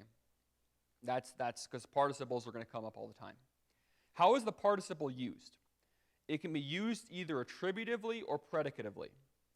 So on the top there, ha'ish hakothev. That's the man, the writing one. That's the man who is writing, the writing man. So he's engaged in writing here. It can also be used as a predicate. Ha'ish kothev. The man is writing. Notice there, the kothev is non-articular. So it's the man who is writing. So the participle there is used just like the adjective that we learned in the last lesson. So the same rules. If it's attributive, it will agree with a noun in gender, number, and it'll be articular, like it. Articular or non-articular, it'll copy the noun. If it's predicate, and it will always, if it's attributive, it'll always follow. The adjective will always follow, and it will be articular, or if it will always follow, it will agree with a noun in number, gender, and articular or non-articular. If it's predicate, it can be either before or after, and it will agree in gender and number, but it will never be articular. So just like the adjective. The participle usually indicates an action in progress. So if you had a sentence, ha'ish yoshev, the man is sitting, you would want to translate it more, the man is sitting versus the man sat. Something like that. It's like he's in the progress of, he's sitting, and this is an ongoing action for the participle. So, the tense of the participle, the is versus was sitting or will be sitting, the is would be supplied by the context. Unless there's a context that would say otherwise, translating it with a present tense is usually the best thing to do. So there, he gives you an example. Ha'ish nothain lechem la dala. Ha'ish, the man, nothain, masculine singular participle of to give, nathan. So the man is giving lechem, bread or food, la dala, to the poor, and since it has the feminine ending, it's to the poor woman.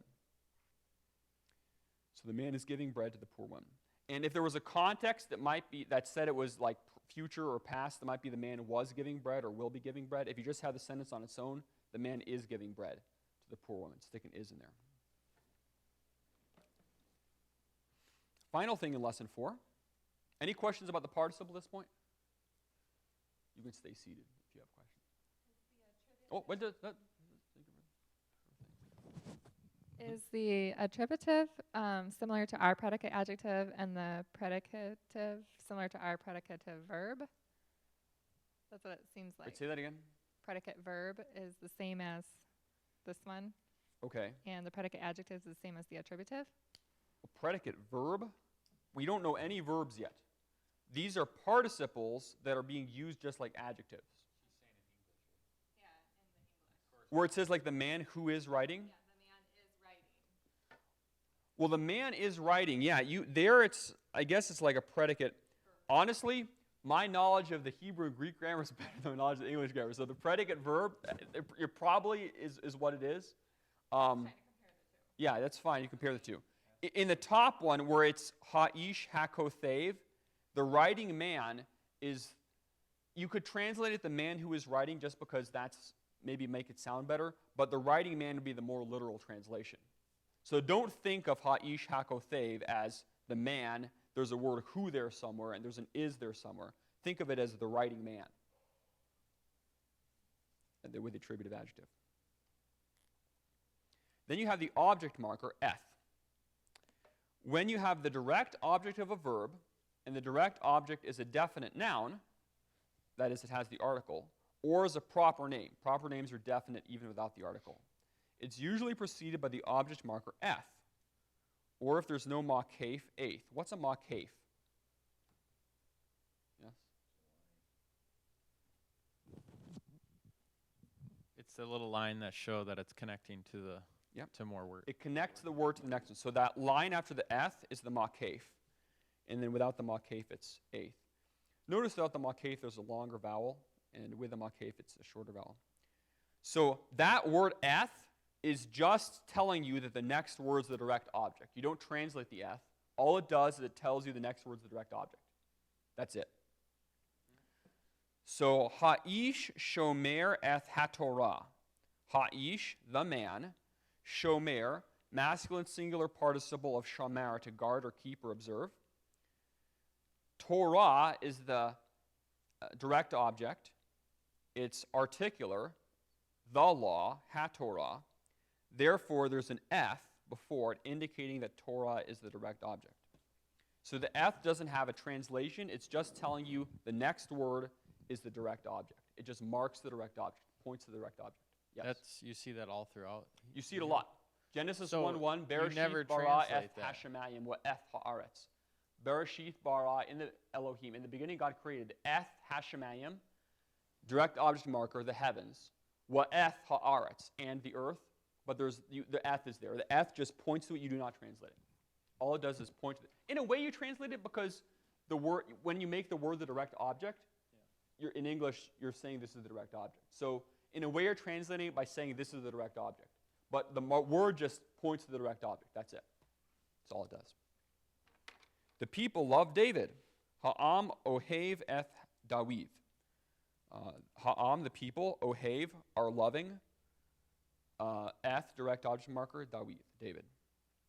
Now, you only have this eth if the direct object is definite. If there's the article on it, like hatorah, or it's a name, like David. If the object is indefinite, it's not marked. There is no direct object marker. So ha'ish kothev davar. The man, ha'ish, kothev, is writing. Davar, a word. If it was hadavar, the word, then it would be ha'ish kothev eth hadavar. Since there's no direct, since it's indirect, it's indefinite, it's just ha'ish kothev davar, a word. That's all. Before each member of a compound object, you can often have the eth. And in the exercise key, Williamson recommends that you do that. That if you have a compound, you just put the eth before each one at this point. So there, ha'anashim, the men, shomerim, are observing or keeping. Eth haTorah, first direct object, the law. Wa eth ha'mitzot, and the commandments. So there, both Torah and mitzot are objects, direct objects. And so you have eth repeated both times. Yes? Isn't the way usually connected with the word? The way. You mean the wow?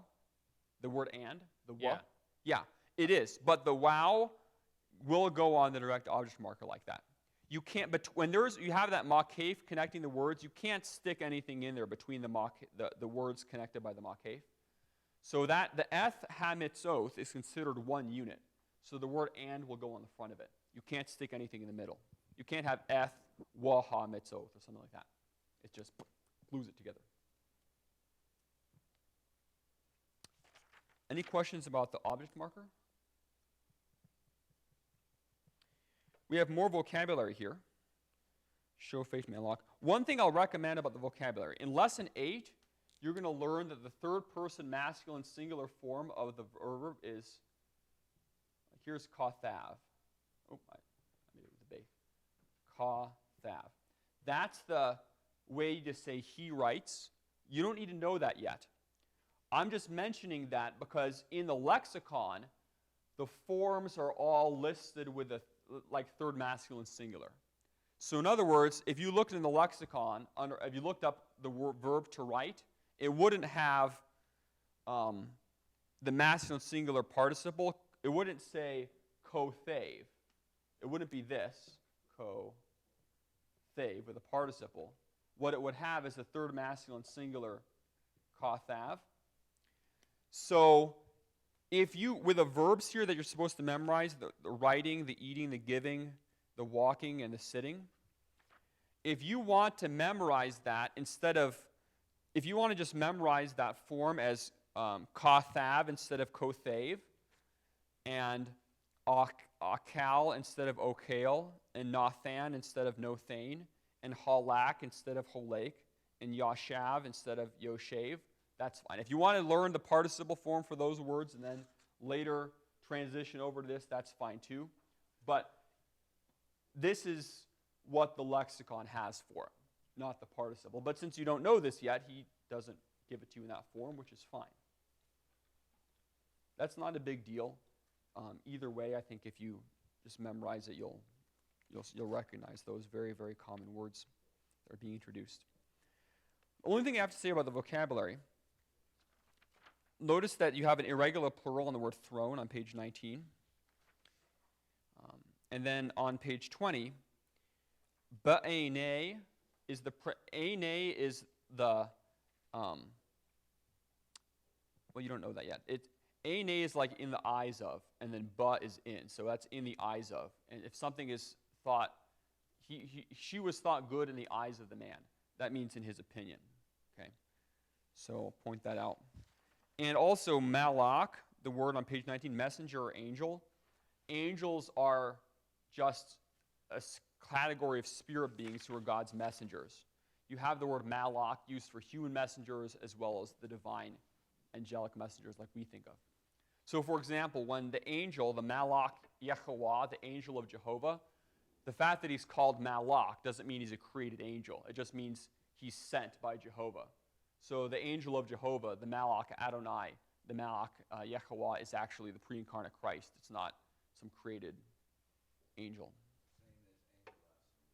Yeah, same thing with the Greek word angelos. Angelos is used for the human messengers that John the Baptist sent to Christ, saying, "Are you the one to come?" John the Baptist didn't call Gabriel down and say, "Hey man, could you go over here?" He had human messengers. So angelos is just the messenger. It could be used for the divine category of messengers we think of as angels, or just the angels like just some kind of human messenger. Okay, let's look at lesson 5 here. Oh, no, let's take a break. Time to take a break. So we'll try to go through 5 relatively quickly and then do some homework. I'm for getting homework in class done on the way.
Yeah. The Epic of Gilgamesh is pretty interesting. So, the apocrypha is interesting too. If you've never read the apocrypha, it's worth reading. It's not in Hebrew, it's only in Greek. One of the books apparently was written in Hebrew and then translated, but we lost the Hebrew because it wasn't inspired, so God didn't preserve it. But we have like fragments of the wisdom of Ben Sira in Hebrew. Okay. Roman numeral 23. On lesson 5, it says some features of Hebrew orthography. So Roman numeral 23, it says Hebrew is written from right to left. So we write backwards. They got it the right way. And 5 of the letters have a special form at the end of the word. The kaf, the mem, the nun, the pei, and the tzadeh.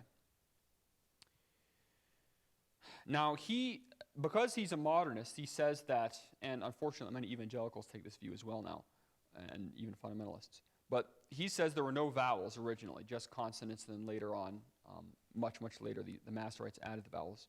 And I have some essays on my website, and you're going to read them later about why that is not the case. But so he says in the earliest inscriptions, there were no vowels indicated in the writings.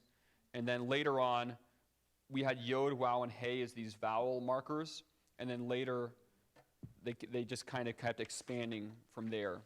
And then much later, we ended up having the vowels. Now, it is true that you do have inscriptions and stuff without vowels. But that doesn't mean the vowels don't exist any more than the fact that today you could have a document in Hebrew where they just write the consonants, and it wouldn't prove the vowels don't exist in the 21st century. That would be a questionable thing. They teach the kids, like in their grammar books in Israel, the grammar books, they'll teach them Hebrew with vowels. But the modern Hebrew newspaper will just have consonants. Now, one difference between that and the Bible is on Roman numeral 24, you have these 3 letters, the wow, the yod, and the hey, as vowel indicators. In a modern Hebrew newspaper or whatever, practically every consonant will have one of those as a vowel indicator. Well, in the Bible, you don't have that. So the Bible would actually be far more ambiguous than, say, a modern Hebrew newspaper if there were no vowels. Far more ambiguous. Typically, what the typical textual critical idea is, they say that when the Masoretes added the vowels to the Bible, they took out those letters. So it really is a very anti-preservation situation. You'd have to say not only is all this stuff getting added to the Bible, they're also taking stuff out of the Bible, which, I mean, Jesus said that wasn't going to happen, that every jot or tittle will be preserved, so therefore they didn't add vowels in and then take consonants out to make it into whatever. But that's the typical thing that you hear. And a typical evangelical or fundamentalist today doesn't even realize that where he got those assumptions from. He just says it because he read it in a book somewhere. And the Old Testament introduction said so it must be true. Or the commentary said so it must be true. If you sent like in the 1800s, you actually had lots of people defending that the vowels and the consonants were all inspired, and defending that with linguistic evidence, with archaeological evidence, with all kinds of categories of evidence, scriptural evidence. But now it's kind of like they just assume that's not the case. And if you think otherwise, you're some kind of crazy person. You're Ra. You're definitely Ra. You're not Tov. Okay. The Masoretic text in general, now you want to know that those 3 letters, the yod, the wow, and the hey, are called maters lectionis on the top there. That's a term you'll see, so it's worth knowing that term. You do have full and what are called defective spellings. Shorter spelling, I think, is better than defective, but you'll see the term used. So once in a while, you will have, there's no vowels there on 24, but you will have situations where you might, instead of having the long U vowel, instead of having a kof with a shurek, or a kof with a long vowel, instead of it, you'll have just the short U, the kibbutz, instead. And so if you just have like this with a kibbutz, where you might expect a shurek, this is called the long spelling. This would be the short or defective spelling. So that's all the point there, that sometimes you have a longer vowel or a shorter one. Then he says a final comet's hey is not always indicated with a hey. Like in laka, you just have the vowel. Or tik to na, there you have a comets after the noon. That's all right. But you see that long noon, the final noon, there's little comets there at the bottom. And then you can have a hey as well. In number 3, he says, Aleph is unpronounced in many instances, but it's always an integral part of the spelling. what he means by that unpronounced is once in a while you do have instances where aleph has no vowels beneath it. But it's still part of the word. You can't just take it out. When it's in the aleph, you might want to write this in. The aleph that's without, or actually he has it right there. The aleph that's not pronounced is called a quiescent aleph. And he says that in that paragraph number 3, quiescent aleph. And sometimes if the aleph is quiescent or silent, in the transliteration, he'll put it in parentheses. So this means that in the Hebrew, there's an aleph with no vowel beneath it. While if it's just the little quote mark thing, there is a vowel. Yeah, beneath the constant aleph. He says that in that paragraph 3 somewhere.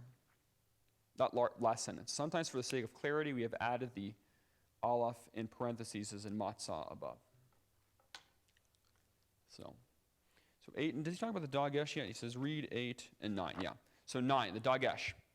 The Masoretes, they say, employed a dot or point within the letter to indicate, this is the dagesh. Jews, the traditional Jewish view is that the first Masoretes were like Ezra and those guys. So it was like, like Ezra was like under inspiration. He was a ready scribe of Moses and put certain things in there and so on. So that's actually their view. So the traditional Jewish view, which I think is correct, is not that the Masoretes were these people that arose 900 AD, but that you actually had Masoretes from at least Ezra's day onward, if not before. But so the Masoretes, you could just say Hebrews. And there's this dot within the letter to indicate that a consonant in question is doubled. So that's the dagesh forte. Hamelech means, you can see there's 2 M's, Hamelech. That in the case of the begad kafat consonants, the Beth, Gimel, Dalet, Kof, Pei, and Tau, the one with the point is the stop, the one with the dagesh. The one without the point or dot is a spirit. So ba, with a dagesh inside, it's either the dagesh lene with 1 B, or it's the dagesh forte with 2 B's. The spirit is never doubled. So you don't ever have a doubled spirit. So if it's no dot inside, no dagesh inside, it's always just the spirit dot, and that's how it is. C, a final hey, if you have some words, let's say here's a word, and ends with comets and a hey. Usually you think of this comets hey as the vowel comets hey. But in certain situations, you have I'm going to use this red marker here as a better one. Certain situations, you have, here's your, I don't know, it's an aleph. And so you have comets hey, and this is supposed to be considered a consonant, not with a vowel. Then you have a dot inside of it. If there's a dot on the final hey, you will only have this dot in the final hey, never any other time. And only to distinguish the final hey, so this is like a consonant hey versus the vowel comets hey. That dot is called a mapik. It's not called a dagesh, it's called a mapik. And he says that on Roman numeral 25. So if there's a dagesh in the ending consonant, you don't the double final that. hey only with this situation. Don't even think of this as a dagesh. Think of this as a mapik. It just indicates this is the consonant hey at the end of the word versus the vowel comets hey. So it's a dot, but don't even think of it as a dagesh. Think of this as a mapik. And the mapik just indicates this is a consonant versus a vowel. You don't double that. It's not doubled, no.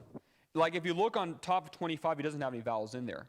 But malka, you can look at the transliteration. Malka has the final, ends with comets hey, the vowel comets hey. And malka means a queen. Melech is a king, malka is a queen. While malka with a comets and an actual consonantal hey with a mapik actually means her queen, her king. It's the word melech with the suffix her. So the word is a different word if it's the vowel comets hey at the end, or the vowel comets with the final consonant hey, which has a mapik to let you know that that's what it is. Or he gives you another example. Bana, with a final comets hey vowel, is the verb he built. And he just gives like givoah, is a noun, where he is the root consonant. The doubled dagesh is the dagesh forte. The dagesh where it indicates the stop instead of the spirit is the dagesh lene, and then you have the mapik. So, any questions about 8 or 9 there? This dot is a mapik. It's only going to be to indicate that a final hey is consonantal. You'll never see this dot. You'll never see a dagesh in a hey, period, in the middle of a word, because hey doesn't take dagesh. But at the end of a word, you will have a mapik if it's telling you this is the consonant hey instead of the vowel comets hey.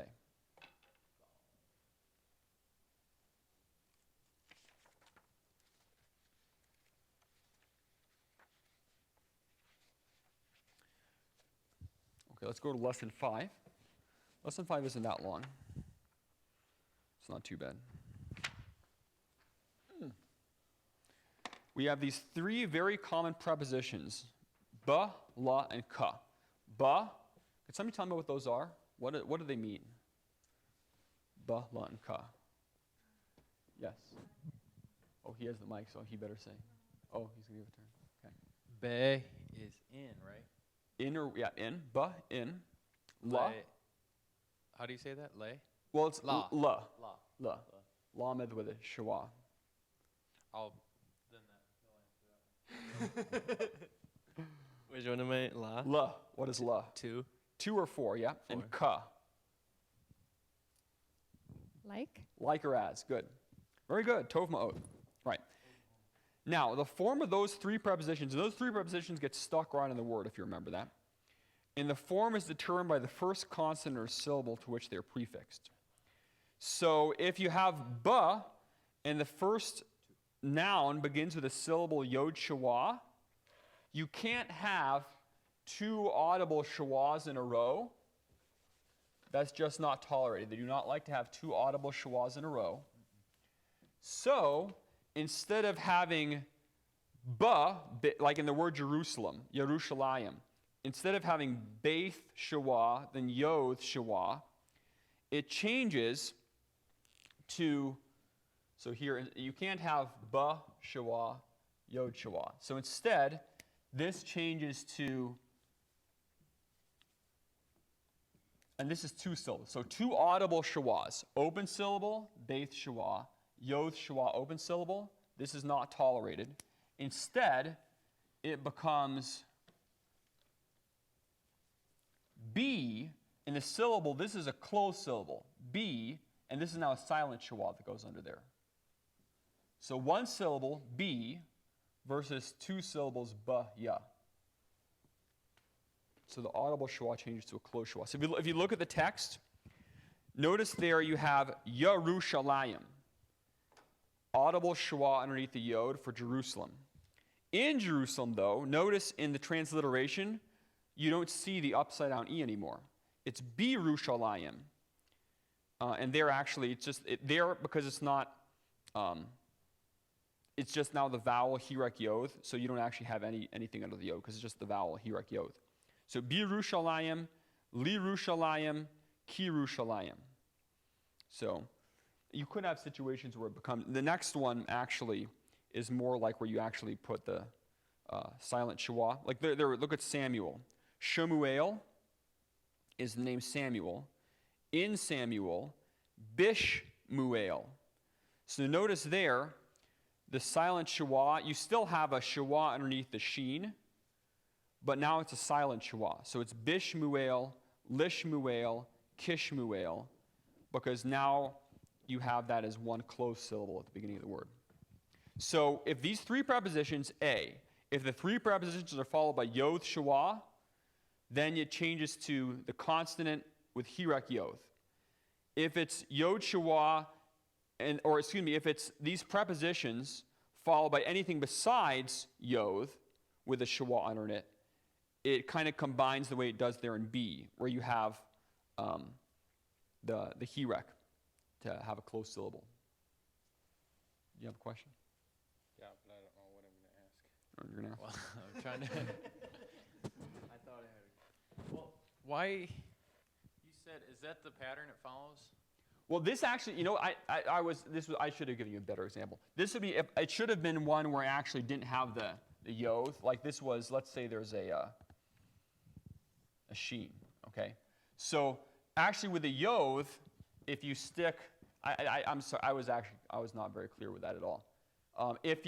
This is not tolerable, but because you have a vowel hirek yod, you just get B, and this is the vowel hirek yod. So actually then there's nothing written under there. But with any other consonant besides yod, this is still a closed syllable. This is one syllable, B. This is one syllable, bish. But because you need to have something written underneath the sheen, so you put the silent schwa under there.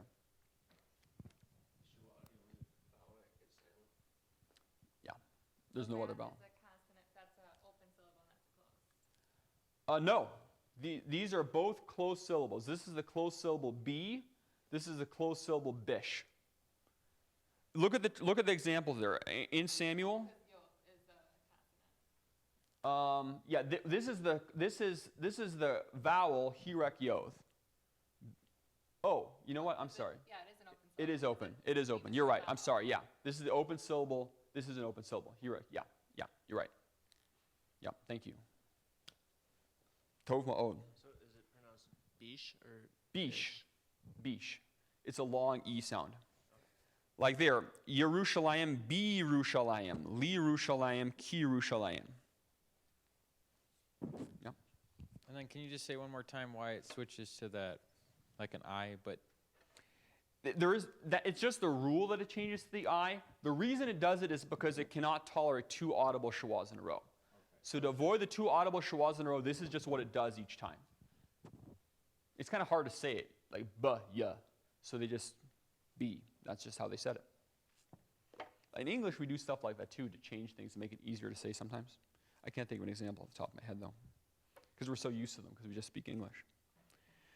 C. If the noun begins with a guttural followed by a reduced vowel, that's the hatef vowels, the hatef pathak, hatef segol, those ones. The prepositions have the corresponding full short vowel. So chalom at the top there begins cheth and then hatef pathak. So you can't, on the word chalom, you can't stick on the front beith with shwa, because those reduced vowels, the hatef pathak, the hatef segol, the hatef comets, those are basically just like shwas underneath gutturals.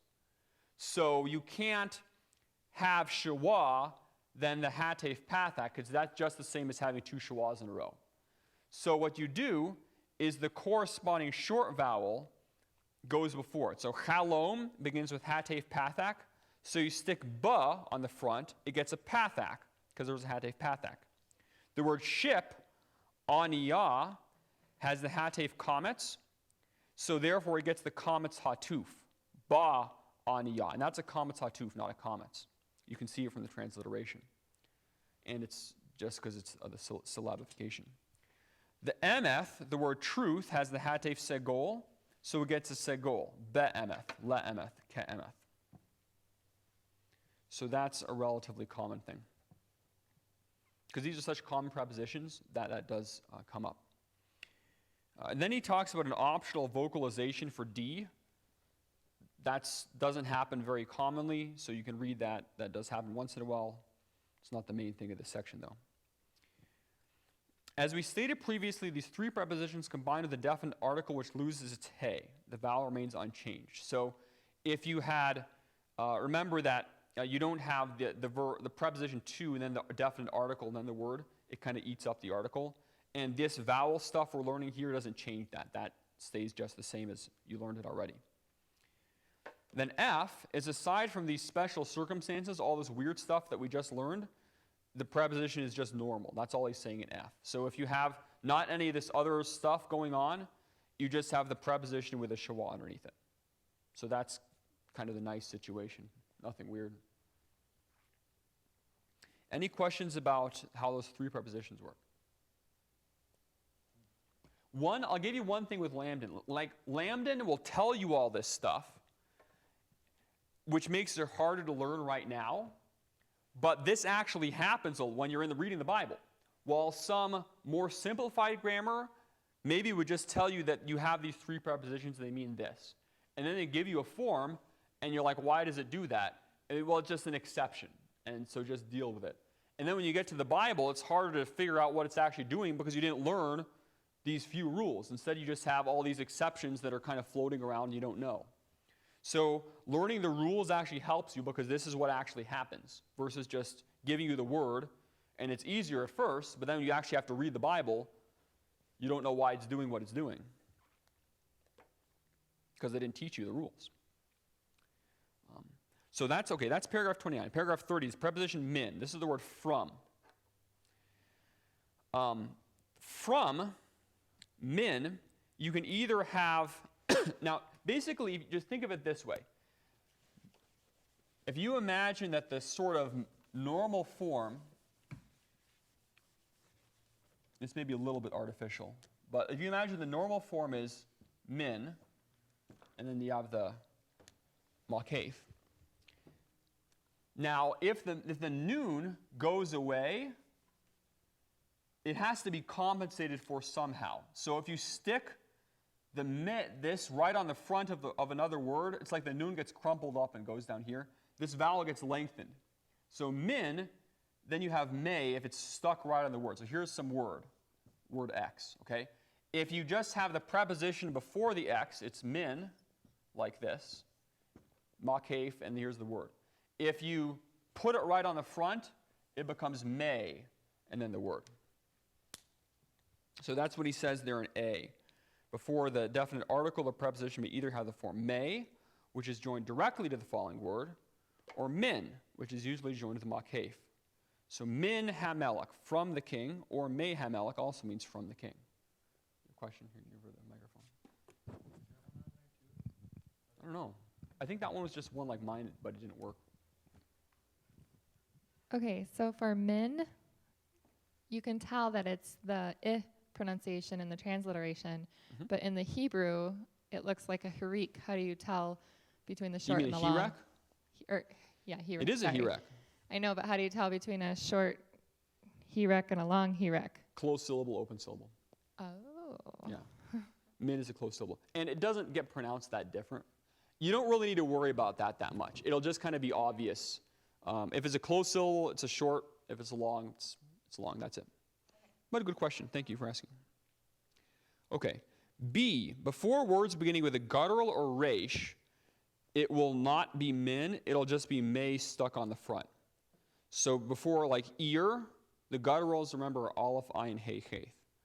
So before those gutturals are resh. Resh acts like a guttural sometimes. Sometimes it doesn't. But so before those 5 letters, you just have may on the front. So you don't have the min with a makef. Before all other nouns, the form is meh plus the doubling of the first consonant. So melech, mimelech. And basically, think of the doubling as evidence that the noon has got crumpled up and got taken away. Like you can think of this may, this lengthening of the vowel as the min, and this is the evidence, the lengthened vowel is the evidence the noon has gone away. You can think of the doubling of that next consonant as evidence that the noon has disappeared. So it's like the next consonant has eaten the noon in its tummy. So melech, mimelech, the doubling there is evidence that the noon is no longer there. So that's the preposition min. And it can change to may, or it can change to mi plus doubling. Then he says the sequence, and this is less common, but it relates to here, so he tells you. The sequence, mem, hirak, yod, yod, shawa, is commonly contracted to mi with a hirak, yod. So instead of me, yehuda, you just have mi, huda. So that's not super common, but he does tell you. I mean, it'll come up, but the main thing is the A, B, and C there. Questions on 30? Okay, let's go to 31. What does min mean? To express the comparative adjective in Hebrew, you don't have a change in the form of the adjective like in English, good versus better. We change the adjective good, better, best. Good is the normal form. better is the comparative. Well, the Hebrew doesn't do that. Instead, it uses the preposition min to express the same idea. So there you have ha'ish chakam me hana'er on the top of page 24. That is, the man is wise from the boy, but that means the man is wiser than the boy. So they use the preposition from as like a comparative thing. That's the way they say somebody is wiser or better or worse. They use min for that. So the next example, Yafa ha'isha me hana'ara. Yafa, beautiful, ha'isha. The woman is beautiful. The woman is beautiful. Yafa ha'isha me from hana'ara, the girl. And the woman is beautiful from the girl means the woman is more beautiful than the girl. That's how they express the comparative idea in Hebrew.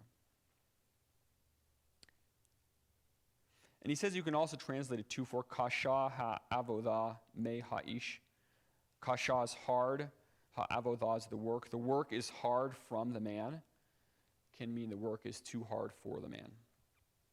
So that's how they say that idea in Hebrew. Notice, in terms of translation, in that situation, you can't translate it exactly word for word in the same way, but exactly the same propositional content is communicated. So the proposition, if God is trying to communicate the proposition, the man is wiser than the boy, in Hebrew, he said it this way, and of course you don't change that, it's verbally inspired. The translation can convey exactly the same idea. The same proposition is still conveyed, and you can still read that proposition in English and understand that proposition, even though we say the proposition a little bit differently. But it's still the same proposition that's conveyed, even though there you can't translate it exactly, word for word exactly the same way. So, the relative word asher. This is a very, very common Hebrew word which is all over the place. Unlike English, prepositional phrases in Hebrew do not commonly stand next to a noun as a modifier. So we say the book on the table or the fountain in the park, where on the table in the park modify book or fountain. In Hebrew, instead, they use the word asher, which is usually the equivalent of the English relative pronoun who, which, or that. Think of asher as who, which, that. Okay? So instead of saying the book on the table, they would say the book which is on the table. Or instead of saying the fountain in the park, they would say the fountain which is in the park. That's how they would say that, convey that concept. So he gives you two alternative translations there. So ha'ish asher ba'ir. Ha'ish, the man, asher, that, or who, ba, in, ir, city. And you know it's the city. The article got eaten up because you can see the commas underneath the beth. So ha'ish asher ba'ir, the man who is in the city. Ha'am, the people, asher, who, that, ba'aretz, is in the land. Aretz is land, ba is in, implied is. The second translation there is superior. I would recommend that you translate sentences like that as the man who is in the city, or the people which is in the land, rather than just the man in the city, the people in the land. Because by saying the man who is or the man which is, you're representing the word asher with something in English. It's more a literal translation. If you just say the man in the city, you're not translating that word. So bring that word into English in your translation by saying who or which, because God put the word in there. Asher doesn't change for gender or number. It's always asher. It doesn't change. Isn't that nice? No gender, no conjugation. It stays the way it is. So something at least is easy. The word asher. Are there any exceptions? No exceptions. Woohoo! Yay! Tov ma'od. Okay. The word asher is not affected by the gender or number of the antecedent. Ha'isha asher ba'heikal, the woman who is in the temple. Notice he just says the woman in the temple. It's the woman who is in the temple. As we get further along, Lambden, because he doesn't believe in verbal inspiration, he's less careful about being literal in translation. He's more literal, and the answer key too. So let's say you looked this up. Let's say you tried a sentence translation, and you had the exercise, Ha'isha asher ba'heikal, the woman who is in the temple. And the answer key just said the woman in the temple. It's like, whoa, I must have translated this wrong. Well, if it says something different than what you did, you should check to make sure you didn't translate it wrong. But it might be that the answer key is being more dynamic and less literal in its translation. So be careful for that as you get further along. Asher is not commonly employed before adjectives or participles. So we would say the man who is wise in English. In Hebrew, they would just say ha'ish hechakam, the wise man, with the attributive adjective. Or the adjective just for the article, hechakam, the wise man. The man who is sitting is ha'ish hayoshev, the man, and there you have the participle with the article, the man, the sitting one. So you can even have a participle used without the definite article as an equivalent of one who, whoever hosts. So holek, walking, be'emeth, walking in truth, can be he who walks in truth, whoever walks in truth. Then you have vocabulary there. Again, you can use these in life. You can tell your kids, or it's your relative or whatever, your sister, or hakma, wisdom. You say hakma is the principal thing, therefore get hakma. And while you're getting, get understanding. Okay? You can't say the rest of it yet, but at least you can say that part. Avodah, when you're working at Robertson and you're working at the nursery, pulling up trees, you can say avodah kasha, hard work. So, you can say zahav, gold. And you can think of ways to use that. Kesef is just silver or money. So just money, because they actually use silver, actual coins, as the currency. So, and the other words are fine. In terms of vocabulary, if I ask you on a quiz, I'm not saying it's not fair game, but I'm much less likely to ask you to write somebody's proper name, like Samuel or David, versus precious or gold or wisdom. I'm much more likely to just use that than say write out Samuel. Because that's not that hard to recognize. I mean, you read the Bible, Shemuel, okay, this is Samuel, or Dawid, well, this is David. While Kasha doesn't sound like harsh in English. Tzaddik, the righteous, that's a good word. Notice in Yerushalayim, last thing pointing out is the spelling. Notice at the end of Yerushalayim, there's that hirek right before the final name. That appears that there was a difference in pronunciation. So it was Yerushalayim and Yerushalayim. And those are both ways to say Jerusalem. And so sometimes you'll see it like that, Yerushalayim. So, okay, that's lesson 5. Any questions about lesson 5? We could do some homework. Clear as mud. All right. There is definitely stuff to work on there. But you do have 2 weeks. Don't wait till the last second, okay? Don't wait till the night before. Or it's going to be kasha, difficult, hard, or kasha rather, difficult, hard, or harsh.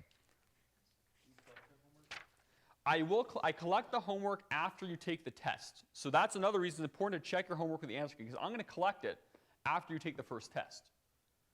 So if you have questions about the homework, ask.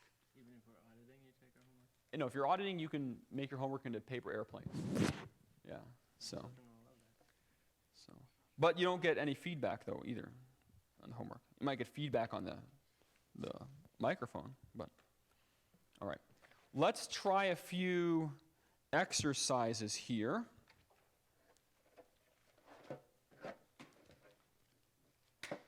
Let's see.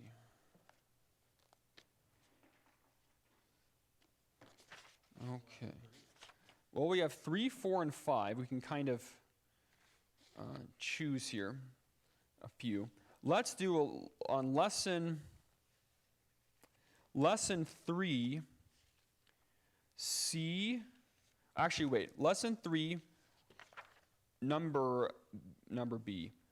3B. I'd like to do 3B7. 3B7. After you do 3B7, do 3C3. Yeah. 3B7 and then 3C3. And then do 10 CCs. No, just kidding. Could be a chess game too. A4, B7.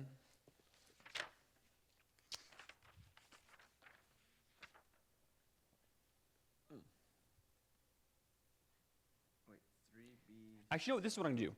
I'd like the gentlemen do 3B4, and the ladies do 3C3, and the other one you can just write the answer down. But we all do 3B7. Wait a second. No. The gentleman right now, you can, it's still a homework assignment, but the gentleman right now, I'd like you to write the answer to 3B7, and the ladies, you can do 3C3. That way we'll get more done quicker. I'm having you those two because the answer key says you want to watch for something in those, so.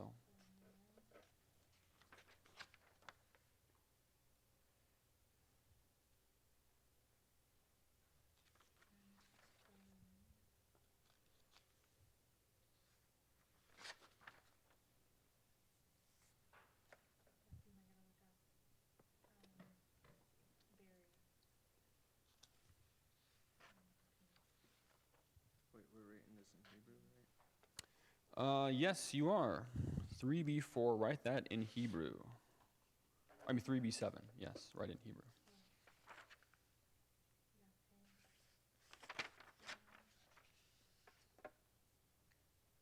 At this point, if there's a vocabulary word you don't know, you only have a few lessons, so you can just look back. One reason to learn the vocabulary well is it saves you time on the homework. There is also the index in the back, though. As you get to lesson 34, instead of looking through 34 lessons of vocabulary, each one in a row, just look at the back. That's a masculine plural.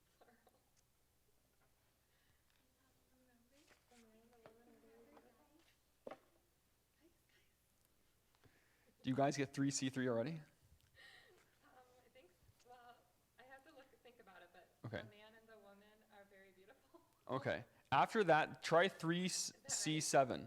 I'll tell you in a second. Oh, no. 3C7, then do, yeah, it is right. I'm just wondering. It is how right, women- yeah. It is right? Yeah. Okay. Oh, yeah, group, it's masculine. Yes, that's one reason I had you do that one. Yeah, Shimon taught us that. When Oh, we were in good. Israel, so. Good for Shimon. Because he always calls us guys. Yes. And someone was like, well, we're not guys. And he's Uh-huh. like, when there's a group of people, you guys is Like the even if it combined. was like majority of women and there's Mhm. one man, Mhm. they would still call it guy. That's actually the fact that in Hebrew and Greek as well, the masculine pronoun is the generic and stuff like that is, I think, a reason to retain he as the generic for the singular instead of making it Is like, it common to use beautiful as an adjective for a man? it is in Hebrew, yeah. You could say handsome for the man. Beautiful and handsome. Yeah. Doesn't- So, but it's just one word, so So you it's just translate it one way, yeah. Yeah. So yeah, try 7 as well. 7? 3C7.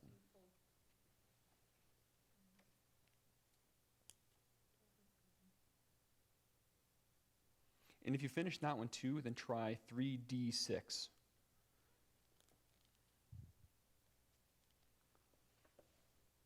That's hard because that's Hebrew to English. The woman is very beautiful.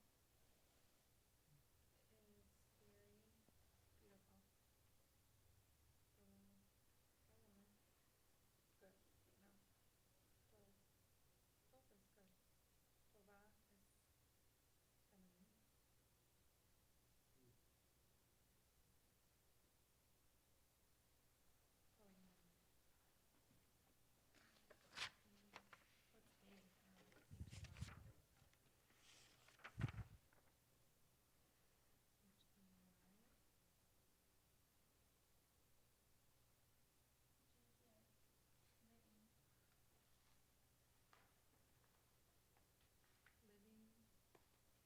Beautiful. Or la is. La paix. Living beautiful.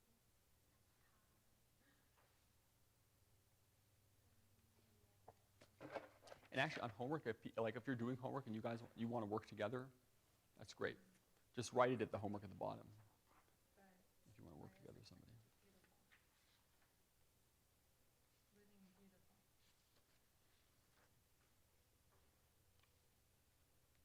Was the first one a question or something?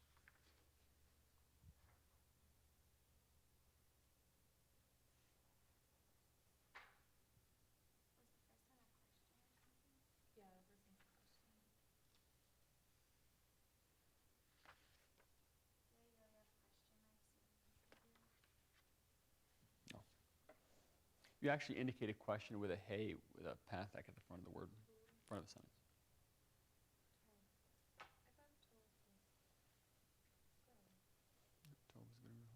Tov is good. Yeah, good. Do you have that first one yet? 3B4? Yeah. Yeah. Okay. 3B4?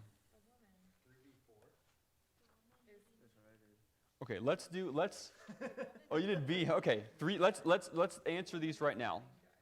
And then we will give you a few more here. The woman is living beautifully good. I'd have to look I don't remember now which one you were doing. Okay, let's have the that one first. So 3B 4. It's a good boy, a big city, a small field, a large house. So what? We could. You can also look, I mean, when you're done, you can look at the answer key too. Don't look at the answer key right now. Okay, 3B4, what is it? B? Yeah. Or wait, how many, do you have some of them, Phil? Well, I was confused because I thought you said, Which one did you do? you said 3B, one point you said 3B4, and then you said, now guys, you do 3B7. Oh, so you're doing 3B7? Yeah. Okay, that's fine. That'll be okay. Guys means girls. This will be girls okay. group. It's okay, yeah. Okay, so let's hear 3B4 here. And you have give him the microphone here. Oh, Because we can write this down, right? Yeah, absolutely. But how do I know what he's, can I look? You can look at it afterwards. Yeah, you can look at it. So 3B4. 3B4. Ner. Tov. Say what the English is, then the Hebrew. Oh, English, a good boy. Hebrew, Ner. Tov. Ne'er Tov. Yeah, you could, that would be, I'm trying to remember now, Ne'er, whether it's master feminine. He uses Yelev, but Ne'er could be a boy too. Does it matter which order? For that one, because well, you tell me. Does it matter the order? Is the adjective attributive or predicate? Attributive. It's attributive, so it has to go after. So Ne'er or Yelev Tov. Yeah, it's too bad we write things backwards. Otherwise, it would be the boy is good. Yes.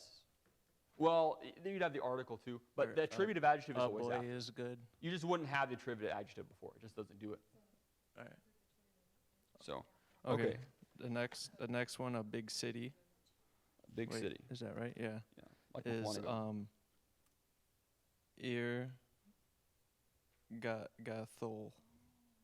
Ear, well, ear is feminine.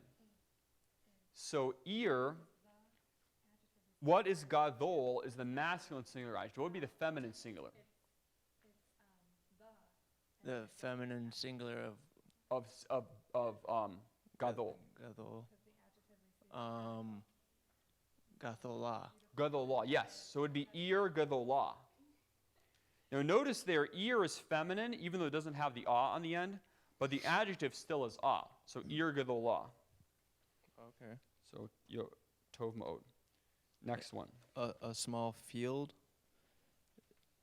is Derek Katon. Derek. Field is sadeh. Nope, that's road.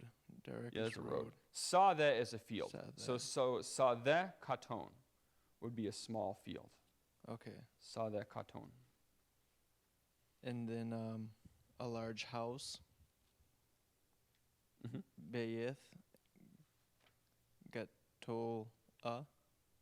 Bayith is masculine. Okay. So bayith gadol. Once in a while in the English to Hebrew, there will be more than one Hebrew word you can put in. If you have that situation, if you use the different word, it's not wrong, but just change it with red pen to what the answer key has anyway. But it's not wrong if you used it and it was a legitimate, word where there's a synonym. But just make it whatever he has anyway, because like on the tests, I'm just going to go with him in the answer key, which is kind of nice. Makes it easy for you on the test. But it's not wrong if you use a real, genuine synonym. Like road versus field, it's not the same thing. But if it's actually in a real word that could be used more than one way.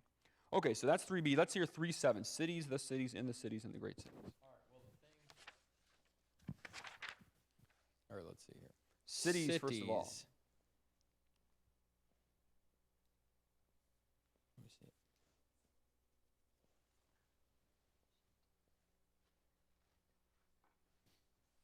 It is wait.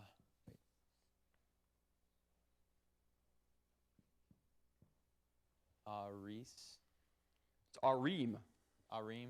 final name. Yeah. Arim. So Arim is cities. That's just how the plural form looks like. Okay. Then we have The cities. the cities. Okay, so This is now you're still going to stick the article on the front. Haurim. Haurim. Okay, so you have the hey. What vowels underneath the hey? Well, typically a pata. Typically pathak plus doubling, but you can't But double the ayin. I think what I did is you take the ayin out, you remove the ayin and you put the hey over that. No, you never. The word cities, the only time that anything gets removed like that is the article itself can disappear if it's with Baith, Kaf, or Lamed stuck on the front. But the first consonant of the noun never is going to go okay. away. I see. So Arim is going to stay right where it is. All right, then does it switch to a schwa? No. So it can't be hey pathak was doubling. Can somebody help fill out what vowel do we put underneath that hey? It's followed by ayin comets. And I'll give you a hint. It's on paragraph 18.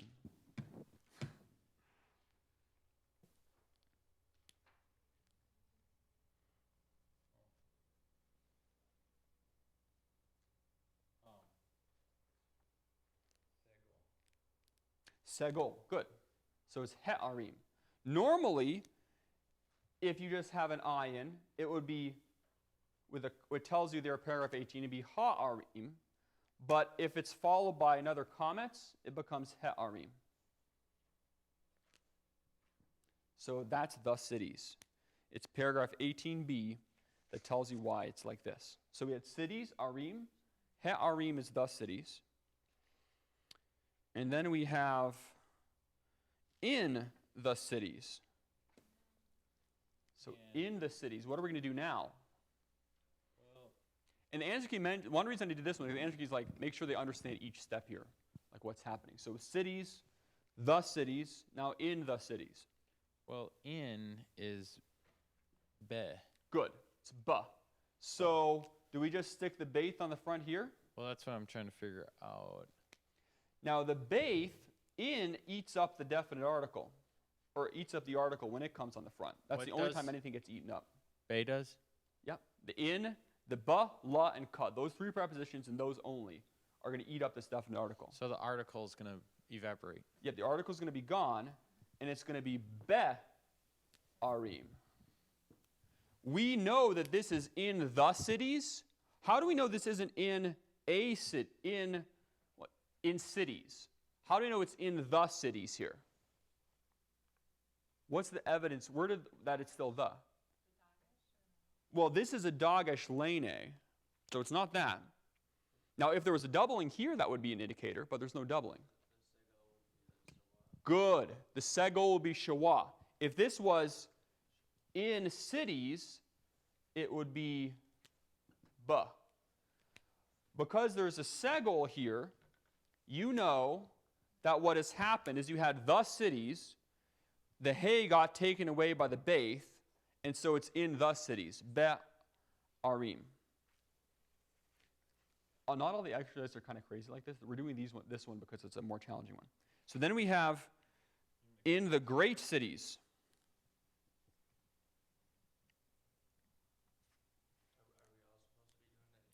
Well, he's answering it, but I mean you can contribute. Okay. Oh, so you didn't get to this part. So anybody in the great cities, what would that be? Go ahead. It would still be be on the front. Yeah, be'arim doesn't change. Now we just stick an attributive adjective on it. And what would, I think Lydia said what it is. Oh, you better give her the mic here. Okay, gadol is great, but now this is plural and masculine. So, or excuse me, ear is feminine. Ear is feminine. So it'd be gadol what? Gadoloth. So be'arim, here's the gadoloth. Okay. Ear, the word city. Yeah, it's a tricky one, even though it doesn't have the feminine ending. Where are we here? Does great come before or after? Ask the question with the mic. Does great come, is it attributive or predicate? Ah, that's a good question. Okay, so right now, here I'm putting this up here. That will affect where the placement of it. Yeah, we're just saying great city, so this is an attributive adjective. So this is, remember, there is an article that's hiding here in the segol. So is it just gadoloth at the end?